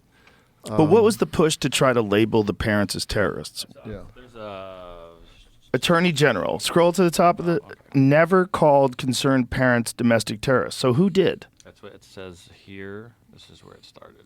Okay, where's the... Right, to be clear. Okay, to be clear, the Justice Department did not label parents domestic terrorists. As we said, the use of the phrase originated with a September 29, 2021 letter sent by National School Board Association, a federation of state associates that represent locally elected school board officials, to the White House seeking federal assistance to stop what it said was a growing number of threats and acts of violence against public school board members and other public school district officials, mainly over the issue of mask mandates and propaganda purporting to the false inclusion of critical race theory within a classroom instruction and curricula. Critical race theory is a study of institutional racism, is a better means to understand and address racial inequality. It's become a hot-button political issue among Republicans who oppose it being taught in public schools. In that letter, the NSBA said that while it had been working with state and local law enforcement officials, it believed federal involvement was warranted as well. So did they describe them as terrorists? Like, how did that term get brought up? because they're calling it Hate Crimes Prevention Act, violent interference with federally protected rights statute, the Conspiracy Against Rights statute, and executive order to enforce all applicable federal laws for the protection of students and public school district personnel, and any related measure. It sounds like they're kind of treating them like what they're saying seems like a lot like terrorism. I think there was a filing that described them as domestic terrorists. I thought I saw something about a filing where they were. It says Ted Cruz asked someone, "Do you believe parents object?" Okay, it says during a Senate Judiciary Committee hearing 2 days later, Senator Ted Cruz said the Department of Justice looked at the issue, critical race theory, and decided to label the parents objecting to this teaching as domestic terrorists. So that's his distinction, his description. At that hearing, Cruz asked Christian Clark, Assistant Attorney General for the Civil Rights Division at the Department of Justice, do you believe parents objecting at school boards are domestic terrorists? She said, I don't, Senator. Clark said the Department of Justice was committed to ensuring robust civil discourse, and Garland's memo was focused on threats. Clark said the review directed by Garland would determine how federal law enforcement tools can be used to prosecute crimes. Nevertheless, later in the hearing, Cruz again claimed when it comes to parents at school boards, you're perfectly comfortable with calling a mom at a PTA meeting a domestic terrorist. But this is the thing. Did anyone actually use the term domestic terrorist that wasn't Ted Cruz? Because I thought they did. Letter calling parents domestic terrorism has thrown gasoline on a fire. Allow ads on Fox News. Okay. So what is the letter and what do they quote it as? National School Boards say, sorry for language and letter that liken parents to domestic terrorists. It says, the letter on September 29th, warning that school boards face physical threats due to opposition to COVID-19 policies and critical race theory. The letter claimed that some unruly parents' protests may be equivalent to a form of domestic terrorism. Yet on Friday, the Department of Justice had issued a memorandum apparently based on that letter. NSBA issued an apology for the letter. On behalf of NSBA, we regret and apologize for the letter, the NSBA said, noting that there was no justification for some of the language including in the letter. Parents at school board meetings in Fairfax County, Virginia, have worn T-shirts declaring parents are not domestic terrorists. So the term was used. So this is more gaslighting. Is it in that letter that's up at the link right there under the bold heading? Yeah, right there. Is it in that letter? Let's see. Oh, it's been erased from the internet. Convenient. Yeah, I'd like to know how they do that. There's got to be a copy of it somewhere. Well, once they changed it, they probably took it down. Is that the actual letter itself? This is Oregon School Board. Either way, it sounds like someone said it, which is why people responded, which is why parents didn't wear the T-shirt if nobody had actually called them that. At least I wouldn't imagine they would. Yeah, that sounds like even the way they were describing it. But yeah, some of them could be considered domestic terrorists. I mean, people show up armed. People are crazy, yeah. But the problem is if you call everybody a domestic terrorism, it's essentially you're crying wolf. Yeah, words are powerful. I mean, words are powerful. And when I say I think people need to decide to find their voice, this is the kind of thing that keeps people from doing it. If you find your voice and you get labeled a domestic terrorist, then that makes people reluctant to find their voice. And that's where I'm saying labeling people as haters and phobic this and phobic that, it's why people go, oh, man, they're going to write into my job and say I'm anti this or a hater or this is a hate crime or whatever. And I think a lot of groups do themselves a disservice if anybody that disagrees with them or even asks a question becomes a hater. I think they miss a lot of people that might actually be supportive. They're just asking a question. Hang on, we're just asking a question here. I don't think that transgender athletes can compete with the biological women. That doesn't mean that I have anything against the overall concept. It's just athletically, I think that's a bad idea. Obviously. Most people agree with that. Yeah. And the people that don't, I think they just don't understand what's going on, or they're just ideologically so connected with the idea that trans women are women. They're willing to sacrifice these biological women and the fairness involved in sports. You know, I didn't even know this was an issue until it's like 2015 or 2016. There was a female MMA fighter who wasn't really female, and they were a biological male and didn't tell the first two people that they fought that they were a biological male. So this person beat the fuck out of these two ladies and claimed that they didn't have to disclose it because it was a medical issue, which is just insane. And that's when I found out that there was this insane movement to allow trans women, if you're going to say trans women are women, they should be able to do all the things women do, including compete in women's sports. And then you're going to see records broken, staggering records broken by people that just claim that they're women. And we've seen people do that. In Canada, some good dude just decided he was a woman, entered into a woman powerlifting contest, and smoked everybody. Yeah. You don't even have to do anything. You just have to say you're that, which is like at its most basic level, the most ridiculous thing. Here's something that I found on this Hip Hip Hooray. It says the phrase could have anti-Semitic roots. Rioters in Europe sometimes shouted "Hep, Hep," H-E-P, H-E-P, while on prowl for Jews, and mob harassment of Jews in Hamburg, Frankfurt, and other German cities in 1819 became known as the Hep Hep riots. Hitler's stormtroopers adopted this jeer. That's a different word. That's a stretch. That's a stretch. That's a different word. We're picking the wrong battles. If somebody's cheering somebody on for a good thing, that seems like a long stretch back to 1819. It's like when they were trying to say that the OK symbol was white power. Like, God damn it. Yeah. You can't just co-opt the OK thing. It's been the OK since the beginning of time. Yeah. Fuck are you doing? I never understood that. It's ridiculous. It's incredible. I never understood that. And there's a ton of black people who've done that. It's like the idea that that's a white power symbol. Well, people were using it, though. Some people were using it as white power. Sure. Were they doing it upside down, though? I don't know the way that they were doing it, but people were doing that. And numbers? I don't know. But don't you think they were doing it kind of ironically? Like, is it like a 4chan thing, like free bleeding, where they convince people of something stupid? But there are people that they would never have that they don't even know how to get on 4chan that were doing it. Right, but I bet that's where it started, and then they learned how to do it from that. It's probably one of those things like the flat Earth thing. It starts off as a goof, and then next thing you know, you got a whole movement behind it. There's probably anything can happen like that on the internet now, especially when you take into account the idea of all these Russian bots and trolls and. Yeah, that's what I mean about things getting oxygen on the internet. Yeah. If you started that outside a barn in Nebraska, you and a couple of mouth breathers whose IQ matched the number of teeth you had, it would have gone like half the county. Now it travels the world in a matter of seconds. Yeah. And then they retroactively look for people from the 90s making the OK symbol and claim there's some giant cult, some white power cult that's always existed. Yeah, and that's the problem with presentism. I really worry about presentism. Presentism, meaning what? Well, presentism is something I've talked about where people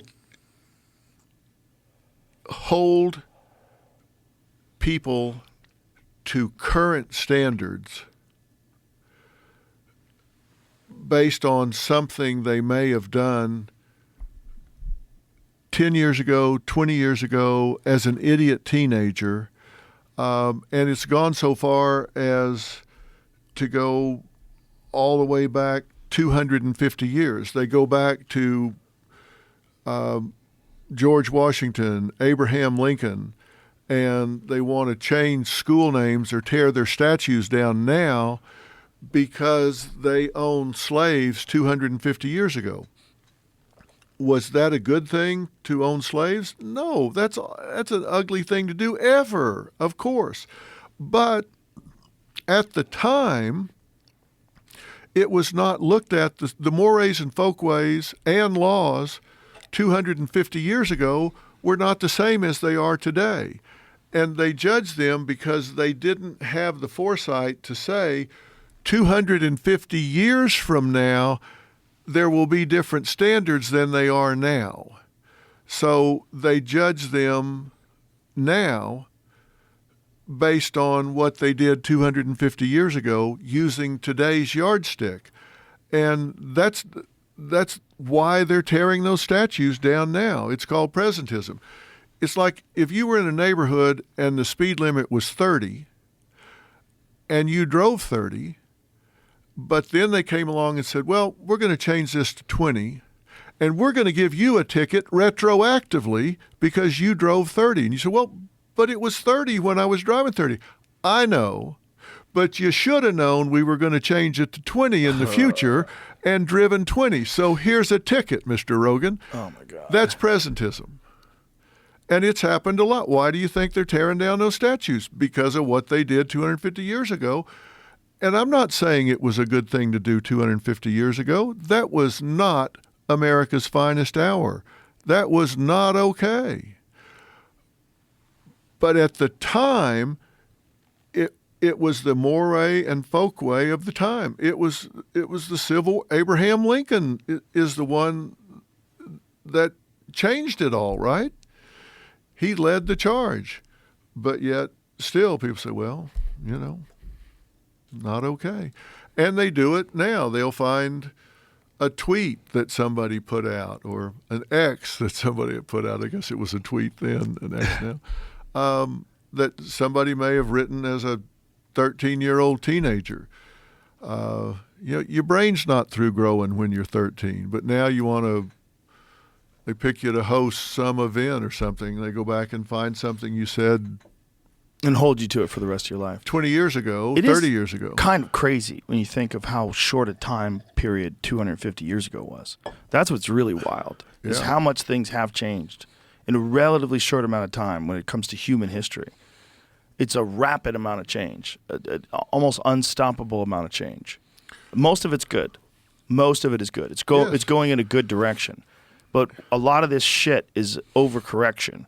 It's an overcorrection what they think as, oppressed people and historically oppressed people, whether it's gay people, trans people, whatever it is. It's like historically thought of as oppressed people, and there's an overcorrection. Well, now there are those that everything is seen through the lens of oppressed and oppressor. And they will ignore science. The SAT test was decided to be culturally biased, and so they stopped using it. But the research now says that is actually helpful to minorities, which you can't call minorities now. You have to call them historically minimized. Okay. But the research says now these kids don't have the teachers, the resources, the training to make the grades, but they've got the brain power. You give them the SAT, that is a way to catapult themselves out of that situation, and they can qualify not on GPA but SAT, and that it actually is a plus for disadvantaged children, disadvantaged populations. And schools know that, but they won't reinstitute it because they fear being judged, because the general thought is it's a negative. And even though they know it's not, they're so focused on virtue signaling they won't reinstitute it because they're afraid of being called racist. Well, isn't it just a sign of bad teaching and bad school systems and disadvantaged kids? It shouldn't be a sign that the actual test itself is a problem. The test itself is what's been used to show how competent people are forever. If people are failing the test, the idea that that's because there's some sort of discrimination involved in the test seems so insane. It seems like you're just saying that those people can't compete, that it's an even playing ground, they can't compete. That's not true. That's not true. They're getting bad instruction. They're getting bad school system, bad environments. That's what it is. They're not getting a chance to learn. Yeah, and there are so many bad ideas that I can agree. It's like DEI. I can 100% agree that you want to try and get as many people involved in as many different things at many different levels as possible. I just disagree with the methodology. The quota system, I'm sorry, I don't want to get on an airplane where they lowered the standards for a pilot. And they're doing that. I don't want to get brain surgery where they lowered the standards. They fired that professor at, I think it was at NYU, it was in New York, because he made the anatomy and physiology or physiology class too hard, so they fired him because he wouldn't make it easier. I'd rather have somebody that made it through. What is the story about that case? Like, what are the details? See if you can find that, Jamie. Oh yeah, it's that seems insane. So how long has this guy been teaching? Oh, forever. He had been teaching forever. I may have it. Jamie will find it. He's got it already. NYU students were failing organic chemistry. Who is to blame? This is the New York Times. I like how they phrase it. Maitland Jones Jr., a respected professor, defended his standards, but students started a petition, and the university dismissed him. Wow. Scroll down. Yeah, how long had he been there? Okay, last spring, campus emerged from pandemic restrictions. 82 of his 350 students signed a petition against him. Students said the high-stakes course, notorious for ending many a dream of medical school, was too hard, blaming Dr. Jones for their poor test scores. The professor defended his standards, but just before the start of the fall semester, university deans terminated Dr. Jones' contract. The officials also had tried to placate the students by offering to review their grades and allowing them to withdraw from classes retroactively. The chemistry department's chairman, Mark E. Tuckerman, said the unusual offer to withdraw was a one-time exception granted to students by the dean of the college. Mark A. Walters, director of undergraduate studies in the chemistry department, summed up the situation in an email to Dr. Jones before his firing. He said the plan would extend a gentle but firm hand to the students and those who pay the tuition bills. There it is. An apparent reference to parents. The university's handling of the petition provoked equal and opposite reactions from both chemistry faculty who protested the decisions and pro-Jones students who sent glowing letters of endorsement. Okay. Yeah, that's not good. It's supposed to be hard. It's really hard to be a doctor. Yeah. If you're failing, maybe that's not for you. Yeah, and I don't care how flat you make a pancake, it's got two sides, so I'm sure there's two sides to it. But to fire this guy, yeah. I mean, that's supposed to be tough. You know, in college there are always washout courses, and you know who they are. So withdraw from the class and take it from somebody else. But don't fire this guy. Yeah. I mean, this wasn't his first time. Especially if you've got students that give the guy glowing reviews, especially if he's highly respected. You know, when you're going to have a very difficult course, like I'm assuming organic chemistry is, and you have 300 people in there, there's some people that just aren't cut out for that. That's just going to be the case with everything in life that's hard to do. You can't have chess tournaments become easier because some people aren't doing well at chess and say chess is too hard. Well, it's not too hard for Magnus Carlsen. You know, why is it too hard for you? Well, like maybe it's not for you, or maybe you're not working hard enough, or maybe you need to figure something out. Yeah, and some schools... Look at this. Students were misreading exam questions at an astonishing rate, he wrote in a grievance to the university protesting his termination. Grades fell even as he reduced the difficulty of his exams. The problem was exacerbated by the pandemic, he said. In the last 2 years, they fell off a cliff, he wrote. We now see single-digit scores and even zeros. After several years of COVID learning loss, the students not only didn't study, they didn't seem to know how to study, Dr. Jones said. To ease pandemic stress, Dr. Jones and 2 other professors taped 52 organic chemistry lectures. Dr. Jones said that he personally paid more than $5,000 for the videos and that they were still used by the university. That was not enough. In 2020, some 30 students out of 475 filed a petition asking for more help, said Dr. Arono, who taught that class with Dr. Jones. They were really struggling. He explained they didn't have a good internet coverage at home, all sorts of things. The professors assuaged the students in an online town hall meeting, Dr. Aurora said. Many students were having other problems. Dr. Kirschenbaum, another chemistry professor at NYU, said he discovered cheating during online tests. Okay. So it seems like COVID had a big factor in it. They came back from COVID, and that just makes a lot of sense. You're young. For 2 years, you're not studying. You're not doing jack shit. And then you come back, and you're really soft. Yeah. But when you now get out there to treat a patient, right, you either know it or you don't. You either know it or you don't. And it's not for everybody, and that's why it's hard to do.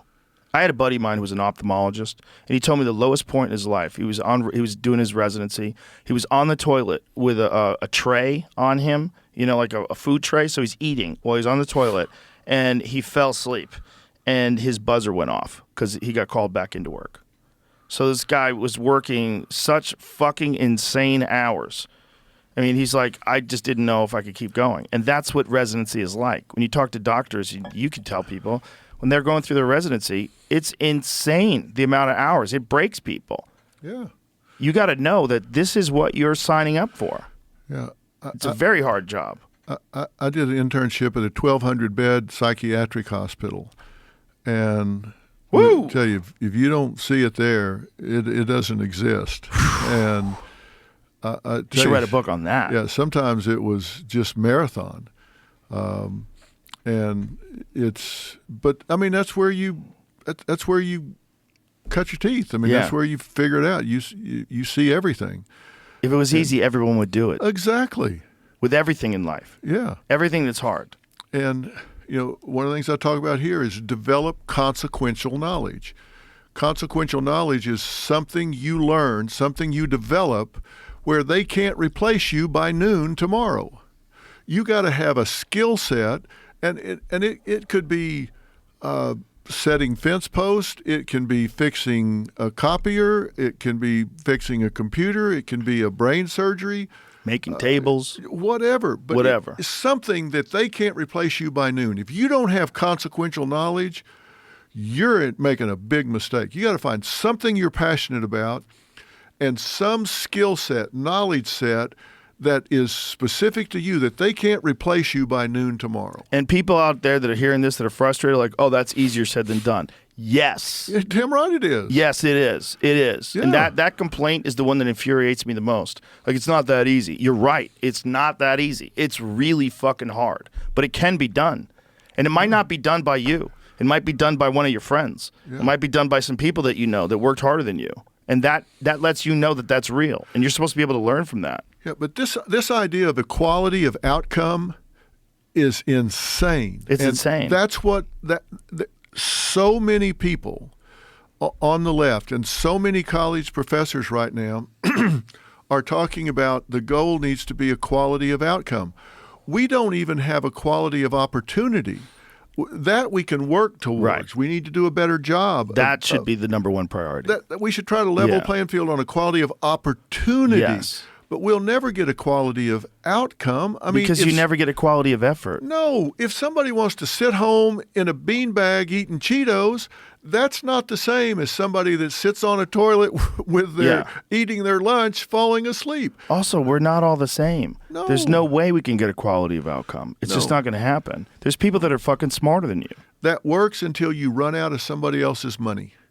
And when you run out of somebody else's money where you're giving everybody the same thing, and here's the thing, equality of outcome is there are a lot more liberal professors in college than there are conservative professors. A lot more. Because the liberal professors don't want to get out in the real world and compete. So they go to the university where they don't have to compete the way they do in the real world. But that being said, here's the thing.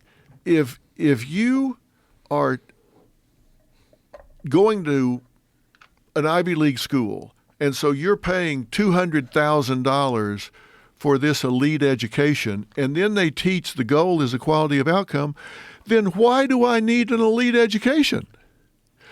If the goal is equality of outcome, why am I paying you $200,000 for this elite education? If the goal is equality of outcome, why don't I go get in a beanbag and eat the Cheetos? Why am I paying you $200,000? Well, that's what scares me about a universal basic income. I used to think that was a really good idea until I saw the way people responded when they got checks during the pandemic, and especially people that got unemployment, they did not want to go back to work. Well, no. They did not want to go back to work. And the beautiful part of the idea is that if you gave people enough money for food and shelter, then they could pursue their dreams. Some will do that, but how many are we going to lose if you give people that? How many, if you could take away incentive, how many people are never going to get their ass in gear? That's a number two. Well, I can't quote you the exact numbers, but I can tell you the trend, and that is the longer you're off work, the less likely you are to ever return to work. And I can tell you why the research says that's true. And these are people that have legitimate injuries, for example. I mean, truly have a back injury at work or something where they have to have fusions and that sort of thing. You adjust your world. Your world shrinks. First off, your identity changes. Maybe you were a welder or a bus driver or something. That was a big part of your identity. Now your identity becomes patient. Your social world, your friends become fellow patients. You get up every day and you go to rehab, to back rehab, and you're doing all these exercises. You're going to the doctor. They become your friends. Your world shrinks down. You adjust. You say, well, we're going to have to get by with one car. I can't drive anyway. You'll have to drive me. We can sell one car, keep one car. Your world shrinks down. You adjust to it.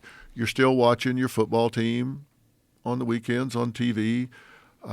You're living on less money, and you adapt. You adjust. And you get used to that. And now everybody thought, for example, at the end of the lockdown, that when that was over, it was going to look like that movie Grease when school was out and they had the carnival and everybody came running out of the end of the deal and they were running around. They thought that was what it was going to be like when the lockdown was over. But it wasn't. People came out and what they used to take for granted was kind of intimidating. They were like, is it okay to be out here? What are we going to do? They didn't want to go back to work. It gets intimidating. So they get used to it and they get comfortable. I was shocked when people said, what happened to the supply chain? Well, you paid people more money not to work than to work. They gave them unemployment plus a bonus, and then a bonus on top of the bonus, plus they didn't have the money for the commute, and gas was $7 a gallon in California. You remember that? It was $7 a gallon there. And so they thought, well, I don't have to spend $200 a week on gas, and I can sit here.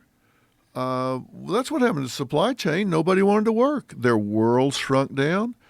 And the problem in America, and I talk about it in a section in the book, is not income inequality, but income equality. If you look at the bottom 20%, and compare them to the middle 20% of the distribution, the difference, the bottom 20%, only 5% work full-time. The middle 20%, 95% work full-time. And the difference in their incomes is single-digit thousands because of all the entitlement programs for the bottom 5%. Food stamps, unemployment, rent subsidies. There are 100 programs, and when you get all of that money that they get for free, the difference between them and these that work 95% of the time is single-digit thousands. How crazy is that? It's pretty crazy. It definitely doesn't incentivize you to do anything different. Why would you want to bust your ass all day, logically, doing a job that you hate, traveling, commuting, spending all that money on gas, when you can make a real similar amount doing nothing? It undermines a meritocracy. And the point is, if you're working in that middle 20% and you work hard, then you might wind up in the next 20%.